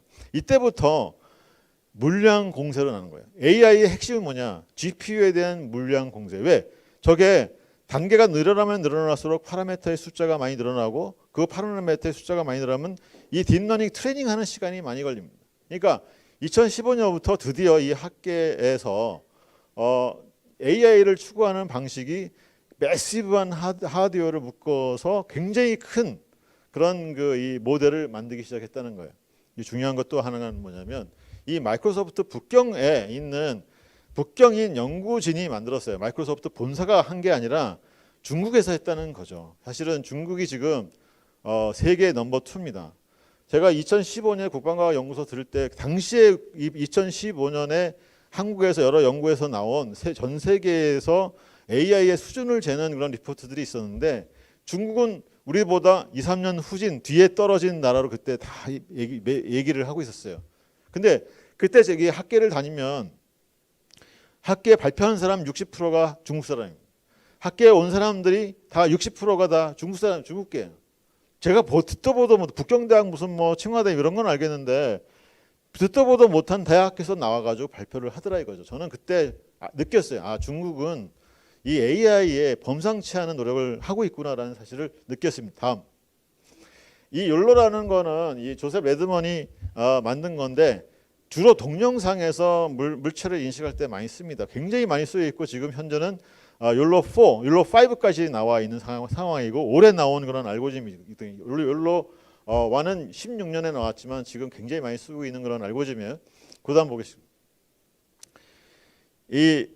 우리가 숫자로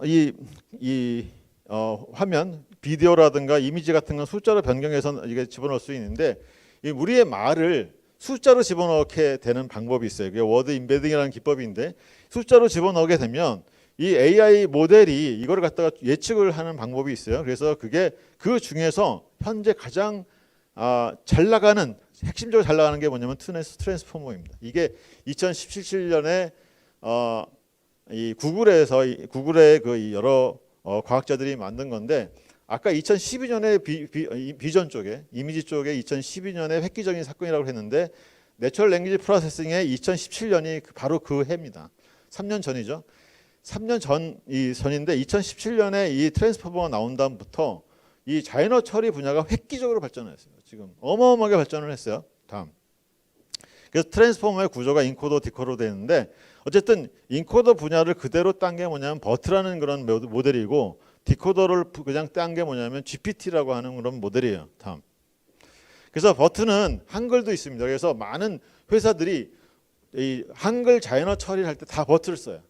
그래서 이거는 뭐 은행도 쓰고 굉장히 많은 그런 기업에서 지금 쓰기 시작하고 있거든요. 그래서 제가 아는 요 국민은행 같은 경우에도 버트를 써서 이 KB 알버트라고 하는 것들을 만들었어요. 다음 보시겠어요. 네, 넘어가죠. 그다음에 GPT라고 하는 건 오픈 AI에서 만들었는데 오픈 AI를 누가 만들었냐? 앨런 머스크가 만들었어요. 그 유명한 앨런 머스크.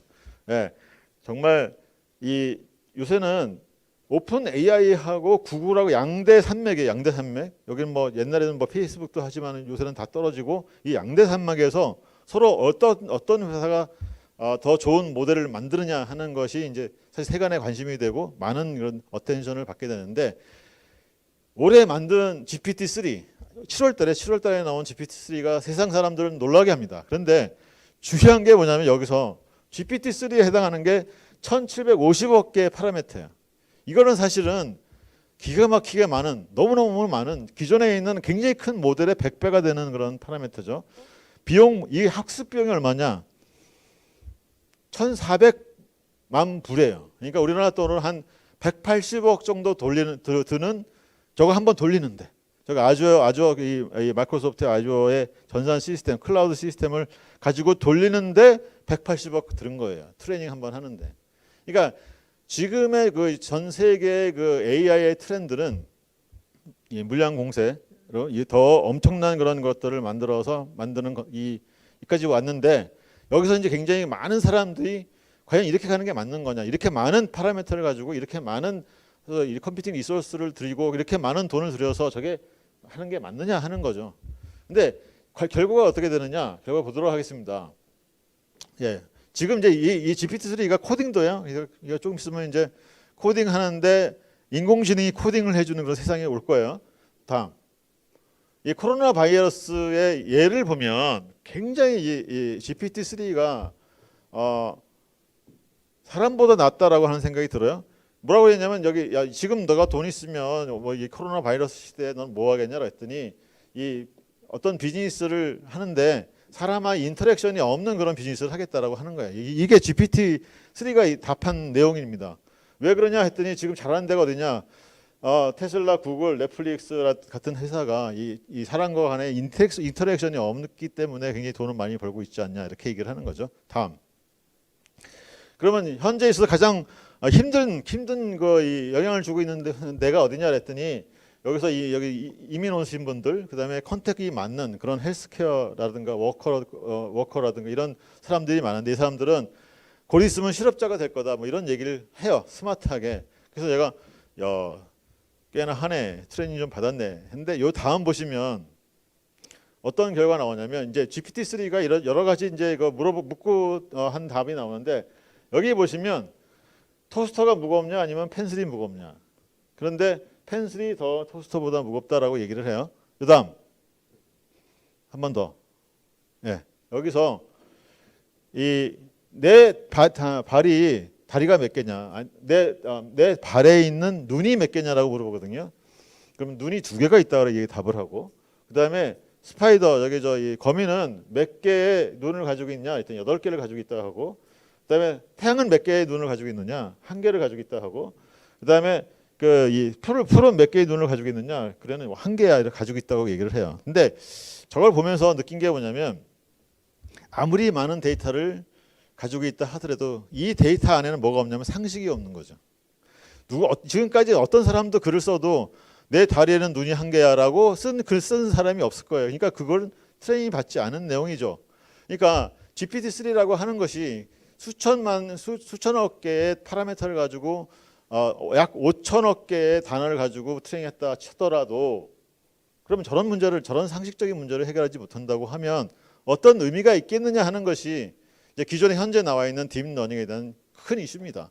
그래서 저거를 아까 처음에 얘기한 대로 그러면 어떻게 저거의 문제점을 해결할 거냐 하는 것들이 이제 학계에서 많이 지금 논의가 되고 있는 그런 상황입니다. 다음. 그래서 지금 제 결론은 뭐냐면 지금 정부도 기업도 학교도 모두 지금 AI에 대해서 오버히팅 돼 있다라고 하는 거예요. 오버히팅이라는 말은 거품을 만들고, 이 거품을 만든다는 거는 뭐냐면 지킬 수 없는 약속을 한다는 거죠. 그래서 필연적으로 이 거품은 뭘 얘기를 하느냐, AI의 겨울이 올 수도 있다라고 하는 거예요. 그런데 그거를 깨는 유일한 방법은 우리가 여러분 모두가 코딩을 통해서 직접 AI 실체를 내가 체험하고 기업가도 체험하고 거기에 일하는 사람도 체험하는 그런 길밖에 없다라고 저는 생각을 합니다. 그래서 앞으로는 뭐 코딩에 대한 뭐 중요성을 다 말씀을 해서 내가 할 건 없고, 이제는 AI 코딩을 해야 돼요. 왜 AI 코딩을 해야 되냐면 AI는 말로 떠드는 거하고 실제로 해보는 거하고 너무 차이가 나기 때문에 그렇습니다. 그래서 앞으로는 이 기업이 찾는 그런 그 AI 전문가가 누구냐, 코딩을 잘하는 사람일 거고, 졸업생들 중에서 대학 졸업생 중에서 어떤 AI를 하는 사람이 편찮느냐, 코딩을 잘하는 사람일 겁니다. 지금 옛날에 없었던 그런 기업 이 인터뷰를 할 때 뭘 하느냐면 코딩을 테스트를 해요. 바로 코딩 테스트합니다. 거기서 합격해야 되는 거죠. 그래서 옛날에 없던 일들이 자꾸 발생하는 이유가 이제는 실체적인 거에 접근하자라는 거죠. 이제는 학교 출신 어떤 요새 뭐 네이버도 마찬가지고 다른 회사도 마찬가지지만 학교가 어떻게 나왔느냐 중요한 게 아니에요. 코딩을 얼마큼 잘하냐, 얼마큼 생산성이 있느냐 하는 것이 중요합니다. 제 강의 여기서 마치겠습니다. 감사합니다. 네, AI로 일하는 법에 관해서 좋은 강의를 해주셔서 감사드립니다. 그러면 질의응답 시간을 네, 제가 여기 써 있는 대로 얘기할게요. 산업현장 인공지능이 활발히 적용해서 너무나 많습니다. 왜 그러냐면 AI를 적용해서 우리 회사 이렇게 잘 했다라고 발표하는 회사가 없어요. 그래서 모르는 거지, AI를 적용하지 않은 회사가 없을 정도로 무지하게 많고 중소기업도 지금 많이 늘어나고 있습니다. 코로나19 이후로 해서 산업현장 어떻게 변하느냐, 어마어마하게 변하고 있어요. 지금 산업현장은 지금 4차 산업혁명이 이미 도래했다라고 하는 거예요. AI는 뭐 해야 사람과 사람이 만나질 않잖아요. 만나지 않는 걸 누가 대신하겠어요? 대신할 수 있는 유일한 방법은 AI라고 하는 거죠. 이제 콜센터의 직원들도 집에 가서 전화를 받을 거고, 그걸 대신을 해줄 수 있는 사람, 이 물체가 뭐냐? 이게 AI라고 하는 거죠. 디시전, 모든 계산이나 이런 공장도 요새는 공장 자동화 더 이상 얘기할 필요가 없어요. 왜? 공장에서 사람들이 일을 하게 되면 이거 감염이 되기 때문에 사람이 없는 공장을 만들어야 되는데 거기 핵심이 뭐냐? AI예요. 그렇기 때문에 모든 산업 현장은 AI다라고 하는 거고. 네. 여기까지 할까요? 예, 시간 관계상 두 가지 질문에만 답을 네, 드리도록 알겠습니다. 하겠습니다. 네, 감사합니다. 이것으로서 두 번째 강연을 네, 감사합니다. 네. 박수 부탁드립니다. 다음은 차세대 여성과학자 세션입니다. 이은경 호남대학교 미래자동차 학부 교수님께서 자율주행차 기술의 현주소라는 주제로 강연을 해주시겠습니다. 이은경 교수님께서는 LG전자 자율주행 사업 태스크 선임연구원을 지내셨고 현재 호남대학교 미래자동차 학부 교수로 재직하고 계십니다. 자세한 이력은 자료집을 확인해 주시고요. 이은경 교수님을 앞으로 모시겠습니다. 네, 안녕하세요. 저는 호남대학교 미래자동차공학부의 이은경 교수입니다. 여러분께 소개를 드릴 내용은 현재 이 자율주행 기술은 어디까지 와 있는지, 그리고 이 자율주행 기술과 인공지능은 어떻게 연결이 되어 있는지에 대한 내용을 제가 오늘 소개를 드리도록 하겠습니다. 다음. 자, 먼저 자율주행은 왜 필요한 걸까요? 미국의 도로교통안전국에서 발표한 어떤 자율주행이 필요한 이유, 정의를 네 가지로 정리를 해봤습니다. 먼저는 이제 세이프티 관점인데요. 사실 대부분의 교통사고는 이제 사람이 인지하지 못했던 어떤 상황, 보지 못했던 상황, 이런 것들에서 많은 교통사고들이 발생을 하게 되죠. 자율주행이 이제 현실화되게 된다면 이런 사람 미처 대응하지 못하는 상황들을 자율주행 알고리즘이 미리 찾아서 이런 교통사고가 날 수 있는 상황들을 감소시켜 주겠죠. 두 번째 자율주행의 어떤 장점이라고 할 수 있는 부분이 이제 어떤 경제적인 측면이나 사회적인 측면에서의 이득이죠. 일단 교통사고가 발생을 하게 되면 아무래도 예를 들어서 직장을 못 가는 일이 발생을 할 수도 있고요. 또 경우에 따라서는 학교를 못 가는 경우들도 발생을 하게 되겠죠. 그러면 이러한 어떤 사고로 인해서 어떤 사회적인 손실, 경제적인 손실들이 발생을 하게 되죠. 결국 자율주행이 현실화가 되면 이런 사회적인, 경제적인 손실을 많이 제거할 수가 있게 됩니다. 세 번째는 이제 편리함이나 어떤 효율성 측면에서의 자율주행의 장점을 이야기할 수가 있는데요. 일단은 다들 이제 도로상의 정체로 인해서 뭐 한두 시간 정도 꽉 막혀서 아무것도 못하는 이런 경험들 다들 한 번씩 있으실 거라고 생각이 돼요. 근데 일단 자율주행이 이제 현실화가 되면 이런 교통 혼잡을 많이 감소를 시킬 수가 있겠죠. 그리고 저희가 흔히 이제 운전하는 시간 자체를 이제 이동 시간이라고 생각해서 나는 아무것도 할 수 없이 운전만 할 수 있는 시간이라고 이렇게 생각했지만 자율주행이 이제 현실화가 되면 이제 그 차 안에서의 나의 어떤 새로운 공간이 만들어지고 내가 뭔가를 다시 활동을 할 수 있는 그런 새로운 가치 공간으로서 자동차 안이 재해석이 되어줄 수가 있겠습니다. 마지막으로 이제 어떤 이동성의 확장인데요. 주변에 의외로 이제 운전을 안 하시거나 혹은 못 하시는 분들이 굉장히 많으세요. 이제 나이가 좀 드셔서 운전하는 거를 이제 기피하시거나 이런 경우들이 간혹 있는데 자율주행이 이제 현실화가 되면 사실 이런 운전의 영향 때문에 생활권이 많이 이제 좁혀지게 되거든요. 근데 자율주행이 이제 현실화가 되면 나의 생활권 자체도 굉장히 많이 확장이 되면서 그에 따른 어떤 새로운 고용의 창출들이라든지 생활 영역의 확장 등이 가능해지게 되겠죠. 다음, 이제 미국의 자동차 기술자 협의회에서 발표한 이제 자율주행에 대한 어떤 기술적인 단계인데요.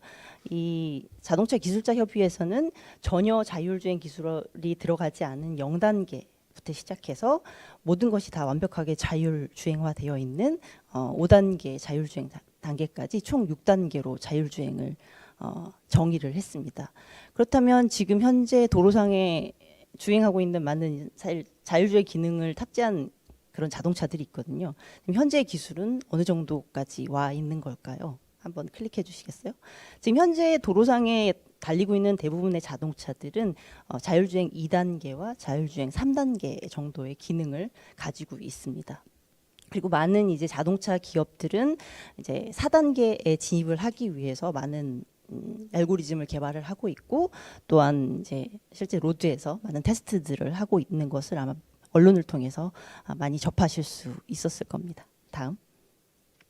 자, 이 사진은 제가 매일 출퇴근을 하는 길인데요. 제가 잠시 이제 신호 대기를 하고 있는 상황에서 한번 생각을 해봤어요. 내가 매일 아침 그리고 매일 밤 출퇴근하는 이 길에서 자율주행이 가능해지면 과연 어떤 정보들이 이 자율주행에 필요할까를 한번 생각을 해봤습니다. 한번 클릭해 주시겠어요? 가장 먼저 필요한 부분은 차선 정보죠. 내가 내 차선을 지키면서 주행을 해야 되기 때문에 나는 지금 몇 번째 차선 정도에서 지금 주행을 하고 있고 내가 지금 달리고 있는 차선은 실선으로 되어 있는지 아니면 점선으로 되어 있는지 뭐 이런 정보들이 꼭 필요하죠. 한 번 더 클릭해 주시겠어요? 그다음 중요한 정보는 이제 자동차, 내 주변에 있는 어떤 자동차에 대한 정보들이 필요합니다. 내가 앞차와 충돌 없이 주행을 해야 하고 필요에 따라서 차선을 변경해야 할 경우에는 주변에 다른 옆 차선에 차가 있는지 없는지 내가 충분히 차선 변경이 가능한 상황인지 이런 판단들을 하기 위해서는 내 주변의 자동차들에 대한 정보, 거리 정보 이런 것들이 반드시 필요하죠.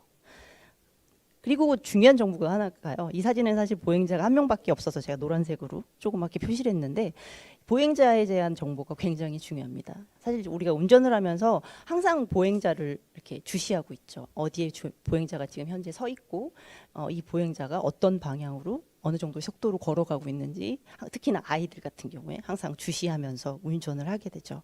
그렇기 때문에 내가 주행하고 있는 그 공간상에 어디에 지금 보행자가 있는지도 굉장히 중요한 정보가 되겠죠. 마지막으로 이제 내가 가고자 하는 목적지까지 어떤 경로는 어찌 보면 이미 결정이 되어 있는데 내가 이 교통의 흐름에 맞게 신호의 흐름에 맞게 가기 위해서는 이런 신호등에 대한 정보들도 굉장히 중요하게 사용이 되어지죠. 다음 장 넘겨주세요. 그리고 이제 마지막으로 이제 중요한 정보 중에 하나가 이제 자율주행의 레벨이 점점 높아지고 마지막 레벨 5에 가게 되면 중요해진 정보 중에 하나가 바로 내 차의 위치 정보가 됩니다. 사실 이 사진은 제가 아까 신호대기 하고 있던 그 위치에서 이제 위성 사진을 제가 한번 가져와 봤는데요. 나는 지금 어느 위치에 있고 이 위치에서 내가 가기 위해서는 주변에 어떤 정보들이 존재하는지 이러한 정보들이 굉장히 중요하게 쓰여지죠. 자율주행에서. 다음. 제가 자율주행에서 정말 꼭 필요한, 물론 다른 중요한 기술들도 많이 있지만 정말 꼭 필요한 3가지 핵심 기술들은 뭐가 있을까라고 생각을 해봤는데요. 제가 정의한 자율주행의 3가지 핵심 기술은 인지기술, 측위기술, 그리고 제어기술, 이렇게 3가지로 정의를 해봤습니다. 사실 자율주행은요, 사람이 움직이는 어떤 행동 방식하고 굉장히 많이 닮아 있거든요. 예를 한번 들어볼게요. 제가 탁자 위에 있는 컵에 물이 들어있고 물을 마시고자 해요. 그러면 먼저 눈으로 그 컵의 위치를 인지를 하고 내 손의 위치와 컵의 위치를 파악을 해야겠죠. 그런 다음에 근육과 관절을 움직여서 내 입의 위치에 잘 가져와서 물을 마시죠. 자율주행도 역시 동일한 원리로 진행이 되어지게 되죠. 카메라를 통해서 내지는 여러 가지 다른 센서를 통해서 내 주변의 상황을 인지를 하는 것이 결국엔 인지 기술이 되겠고요. 내가 인지한 이러한 여러 가지 정보들을 가지고 지금 내 차와의 관계를 정의하는 것이 측위 기술이 되겠죠. 그리고 인지 기술과 측위 기술을 이용을 해서 마지막으로는 자율주행을 직접 스스로 제어하는 기술이 바로 제어 기술이 되겠습니다. 다음. 사실 최근에 앞서 너무나 좋은 강연을 이제 하시면서 이 AI가 쓰이고 있는 다양한 분야들을 소개를 많이 해주셨잖아요. 다양한 분야에서 인공지능이 정말 많이 쓰여지고 있습니다. 그렇다면 이 자율주행 이 분야에서 가장 인공지능을 많이 사용하는 기술 분야는 어딜까? 인지기술 분야입니다. 이제 자율주행상에서 뭔가 인지기술을 좀 쉽게 설명할 수 있는 방법이 뭐가 있을까 이제 고민을 해봤는데요. 저는 이제 자율주행에서 뭔가를 인지하는 그 방법이 아기가 엄마를 통해서 세상을 배워가는 것과 좀 유사하다고 생각을 했어요. 아기가 처음 태어나서 세상의 모든 게 다 새롭죠. 눈앞에 보이는 것들이 다 있지만 뭔지는 아무것도 몰라요. 그러면 엄마는 그 세상에 있는 물건들을 하나하나 설명을 해주기 시작하죠. 어느 날은 엄마가 이제 빨간 예쁜 사과를 아이에게 보여주면서 이거는 사과라고 하는 거야. 모양은 이렇게 동글동글하고 빨간색을 가지고 있고 매끈매끈해. 그리고 먹으면 새콤달콤한 그런 맛이 난단다 하면서 열심히 사과에 대해서 아기에게 설명을 해주겠죠. 한번 클릭해 주시겠어요? 그런데 사실은 사과라는 게 너무나 많은 종류도 있고 많은 색깔과 형태를 가지고 있어요. 어느 날은 조금 납작하고 이렇게 노르스름한 색깔을 가진 사과를 보여주고요. 또 어느 날은 초록색을 가진 그런 사과를 보여주면서 엄마가 이것도 사과라고 알려줘요. 심지어는 한 번 더 클릭해 주세요. 반으로 잘려있는, 사실 너무 다른 형태를 가지고 있죠. 반이 이렇게 잘려있는 앞면이 안이 보이는 사과, 아니면 엄마가 간식으로 역시 열심히 사과를 먹다가 이것도 사과야라고 다양한 형태와 어떤 특징을 가진 그런 사과를 아기에게 알려주게 되죠. 아기는 이렇게 다양한 형태와 어떻게 보면 특성을 가진 사과라는 이 물체를 계속해서 학습함으로 인해서 이제 나중에는 다양한 사과를 보더라도 스스로 사과라고 그렇게 이야기를 하게 되죠. 다음. 자동차에서 쓰고 있는 이 인공지능 기술도 방금 말씀드렸던 아기가 뭔가 세상을 배워가는 것과 비슷한 그런 특성을 가지고 있습니다. 자동차 안에는요, 사실 아기처럼 아무것도 모르는 너무나 머리가 똑똑한 그런 컴퓨터가 들어있죠. 그래서 자동차에 장착되어 있는 다양한 센서와 영상을 통해서 결국 자동차는 판단을 하게 되죠. 이 부분은 자동차 영역, 이 부분은 사람의 영역, 이렇게 구분을 해나가게 되는데, 이렇게 구분할 수 있게 되는 그 원리는 뭘까요? 엄마가 아기에게 알려줬던과 같은 방식입니다. 한번 클릭해 주시겠어요? 세상에는 너무나 수많은 형태의 사람의 데이터베이스가 있어요. 사람이 서 있는 모습, 걸어가는 모습, 각자가 가지고 있는 옷의 색깔이 다르고 모양이 다 다르죠. 자동차 역시 마찬가지예요. 물론 사람에 비해서는 조금은 더 정형화된 형태를 가지고 있죠, 자동차가. 그렇지만 이 자동차를 어디서 봤느냐에 따라서 정면인지 옆면인지 뒷면인지, 그리고 각각 자동차가 가지고 있는 디자인들도 굉장히 많이 다르죠. 이렇게 다양한 형태를 가지고 있는 보행자나 자동차를 결국에는 어마어마한 데이터 셋을 만들어서 컴퓨터에게 학습을 시키는 거죠. 이렇게 생겼고 이렇게 생긴 특성을 가진 보행자도 있고 계속해서 트레이닝을 시켜서 결국에는 한 번 더 클릭해 주시겠어요? 결국에는 내가 주행을 하는 동안에 내 앞에 있는 차를 보면서 내가 보니까 내 학습에 의하면 요 앞에 있는 차는 자동차일 확률이 100%야. 100%나요? 옆에 있는 차는 뭐 90%야. 오른쪽에 있는 보행자는 이 보행자일 확률이 한 99.9%를 가지고 있어. 이렇게 판단을 하면서 자율주행에서 쓰이는 인지 결과를 우리는 획득할 수 있게 되죠. 다음 장. 최근에 지금 CVPR 2020년 4월에 발표된 논문이에요. 이 데이터셋은 저희가 자율주행에서 트레이닝을 하기 위해서 사용되는 그 데이터셋을 버클리대에서 BDD라는 이름으로 버클리 딥 드라이브라는 이름으로 이제 공개한 데이터셋이고요. 이 데이터셋 안에는 총 10만 비디오 시퀀스, 그래서 아마 그 이름의 끝쪽에 10K라고 붙인 것 같아요. 10만 장의 비디오 시퀀스가 포함이 되어 있고 총 이미지는 1억 2천 장 정도가 포함이 되어 있습니다. 이 데이터베이스가 제가 좋다고 판단하는 이유 중에 하나는요. 굉장히 많은 카테고리가 아주 균등하게 잘 분포가 되어 있어요. 사실 영상을 가지고 트레이닝을 하다 보면은 이런 데이터의 카테고리별 데이터가 굉장히 중요하거든요. 그래서 보시면은 뭐 도시별로 보시면 뉴욕, 샌프란시스코, 뭐 다양한 도시에서 영상을 촬영을 했고요. 날씨별로도 뭐 비가 오는 날, 눈이 오는 날, 안개가 낀 날, 맑은 날 이런 카테고리별로 다 데이터가 정의가 되어 있고요. 또 시간대별로 사실 굉장히 많은 특성을 갖거든요. 지금이 낮인지 밤인지 애매하게 넌더스크 상황인지 이런 그 시간대별로 사실 트레이닝 결과가 굉장히 많이 달라지게 되죠. 그리고 마지막으로 지금 현재 내가 주행 중인 도로가 도시 상황인지 아니면 고속도로 상황인지, 내가 가스 스테이션을 들어갔는지 파킹랏에 있는지, 이렇게 각 카테고리별로 다양한 트레이닝을 통해서 결국에는 좀 더 정확한 그런 인지 결과를 얻을 수 있게 되는 거죠. 사실 이런 데이터베이스들은요, 우리 뭐 예를 들면 학교라든지 일반인들이 이런 데이터베이스를 사실 만들기는 불가능하죠. 대부분의 자동차 글로벌 기업들은 아주 막대한 투자를 해서 이러한 데이터베이스를 만들고 데이터 셋화해서 자기들만의 이제 기술 경쟁력을 키워나가고 있는데요. 우리 같이 뭔가 처음 자율주행에 접근해 보고자 하는 사람들에게는 굉장히 좋은 유익한 그런 데이터셋이 되겠죠. 다음. 이 데이터셋은요, 그 안에 그냥 단순히 비디오 시퀀스만 들어있는 것이 아니고 모든 데이터들이 다 레이블링이 되어 있습니다. 이 장면 안에 자동차는 어디 있는지, 몇 대의 자동차가 있는지 아주 다양한 정보들이 다 포함되어 있죠. 보행자 정보라든지 세그멘테이션 정보들이 다 포함이 되어 있기 때문에 이 정보를 이용을 해서 이제 내가 이제 개발하고자 하는 어떤 인공지능 알고리즘들을 테스트해보고, 실제로 이 지금 버클리 사이트에서는 약간의 컴피티션처럼 앞에 장동인 대표님께서 설명해 준 것처럼 그렇게 자기의 어떤 현재 기술 상태를 한번 확인해 볼 수 있는 거죠. 내 결과를 여기에 올려서 나는 세 개 링크 중에 한 몇 위 정도의 결과를 나는 가지고 있다. 이런 것들을 현재 이 사이트에서 운영을 하고 있습니다. 다음.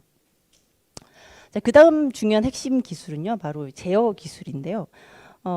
인지 기술을 통해서 우리는 이제 자동차 정보라든지 보행자 정보, 다양한 인지 결과들을 얻게 되죠. 그렇다면 이렇게 얻은 인지 결과를 이용을 해서 실제 자동차를 제어를 해야 하잖아요. 실제 상용화되어 있는 지금 자동차들 중에는요, 뭐 앞 차량과 갑자기 이제 충돌이 발생할 수 있을 상황에는 운전자보다 먼저 브레이킹을 밟아주는 자동 브레이크 기능들도 있고요. 그다음에 이제 크루즈 컨트롤처럼 뭐 고속도로 상황에서 일정한 속도로 앞차를 간격을 유지시켜주고 차선도 자동으로 잘 이렇게 따라가는 그런 기능들이 사실 많이 상용화가 되어 있죠. 결국에는 이 제어 기술의 핵심은 이 인지 기술을 바탕으로 해서 최대한 자연스럽게 차량을 제어하는 게 중요하죠. 갑자기 차선을 바꿔서 운전자가 불안함을 느낀다거나 예상치 못한 상황에서 급브레이크를 갑자기 자동차가 밟은다면 운전자 측면에서는 굉장히 이제 거리감을 두게 되겠죠. 이런 기능에 대해서. 그래서 두 가지 핵심 기술은 제어 기술이 되겠습니다. 다음. 마지막 이제 핵심 기술이 바로 측위 기술인데요. 이제 자율주행의 레벨이 점점 높아지면 높아질수록 이 측위 기술이 굉장히 중요해지죠. 이 측위 기술이라는 것은 결국에는 미리 정의된 고정밀의 지도가 있는 상황에서 내가 실시간으로 도로상을 달리면 그 상황에서 3차원 데이터를 실시간으로 얻으면서 내 위치가 정확히 어디인지를 분석해 나가게 되는 거죠. 대부분은 라이다나 레이더 장비를 사용을 해서 이 어떤 측위 기술은 지금 개발이 되어지고 있는데 사실 아직은 조금 어려운 부분들이 많은 게 굉장히 고가고요. 그리고 굉장히 많은 데이터를 처리를 해야 되는 그런 숙제들이 지금 현재 있는 상황이지만 5단계 내지는 4단계의 자율주행을 이제 다가가기 위해서 대부분 아마 언론에서 많이 보셨겠지만 자동차 위에 여러 가지 장비들이 부착되어 있는 형태로 지금 열심히 기술 개발이 이루어지고 있습니다. 다음. 그리고 최근에 이제 많이 이제 관심을 받는 그 기술 중에 하나가 바로 VTX 커뮤니케이션 기술인데요. VTX는 V2 Everything이라고도 이야기를 하게 되는데 자동차와 다른 어떤 채널과의 커뮤니케이션, 자동차와 페데스티안, 자동차와 네트워크, 자동차와 자동차 간 경우에 따른 자동차와 인프라스트럭처 간의 이제 무선 또는 유선 커뮤니케이션을 하게 되죠. 아마 다들 한번 그런 경험 있으실 것 같아요. 제가 주행을 중인데 옆 차선에 있는 차량이 계속 방향 지시 등을 제 차선 쪽으로 넣고 있는데 차선 변경은 하지 않아요. 애매한 상황이죠. 근데 이 차 갑자기 내 앞으로 끼어들면 사고가 발생을 할 수가 있죠. 만약에 V2V 커뮤니케이션을 통해서 이 옆차가 지금 하고자 하는 의도가 차선을 변경하고자 하는 것인지 아니면 방향 지시 등을 끄는 걸 깜빡 잊어버려서 지금 하고 있는지를 명확하게 알 수가 있겠죠. 그렇다면은 그런 부분에 있어서의 어떤 상대방의 의도를 명확히 파악할 수가 있고요. 또 경우에 따라 내가 주행 중인 상황에서 갑자기 신호등이 노란색으로 바뀌는 경우들도 있거든요. 그럼 순간 고민을 많이 하죠. 멈춰야 되나? 지나가야 되나? 위험할 수 있거든요.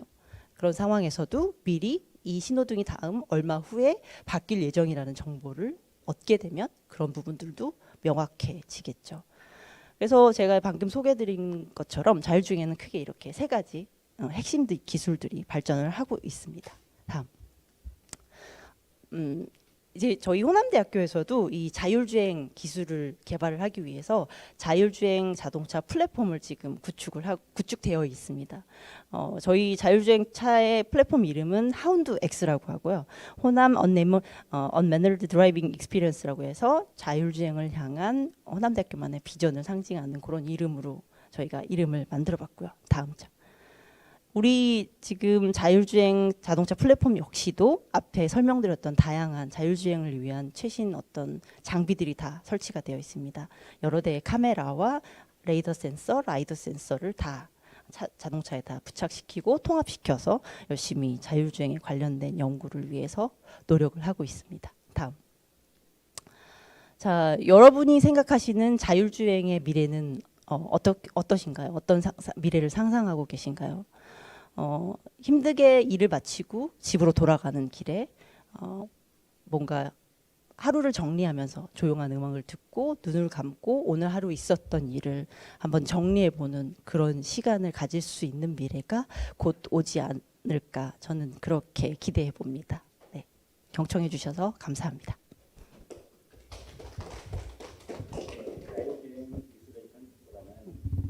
감사드립니다.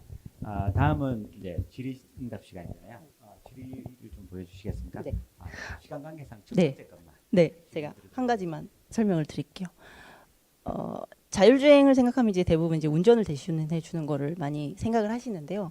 사실 앞에서 말씀하셔서 많은 부분이 지금 설명이 많이 되었는데 사실 이런 언택트 시대에서 요새 많이 각광을 받고 있는 기술 중에 하나가 이제 언택트 딜리버리, 자율주행을 통한 뭔가 배달을 해주고 그다음에 사람과 사람이 만나지 않으면서 자율주행을 통해서 만들어지는 어떤 서비스 어플리케이션 쪽이 아마도 이렇게 자율주행이 부각이 되고 이 자율주행을 통해서 나온 기술들이 그쪽으로 더 확장이 되어가면서 발전하지 않을까 저는 그렇게 생각이 됩니다. 네, 감사합니다. 네, 이것으로 2020년 2학기 AI 워크숍을 모두 마치겠습니다. 끝까지 저희를 같이 해주신 여러분 감사드립니다. AI 워크숍에서 다시 찾아뵙도록 하겠습니다. 다시 한번 감사드립니다.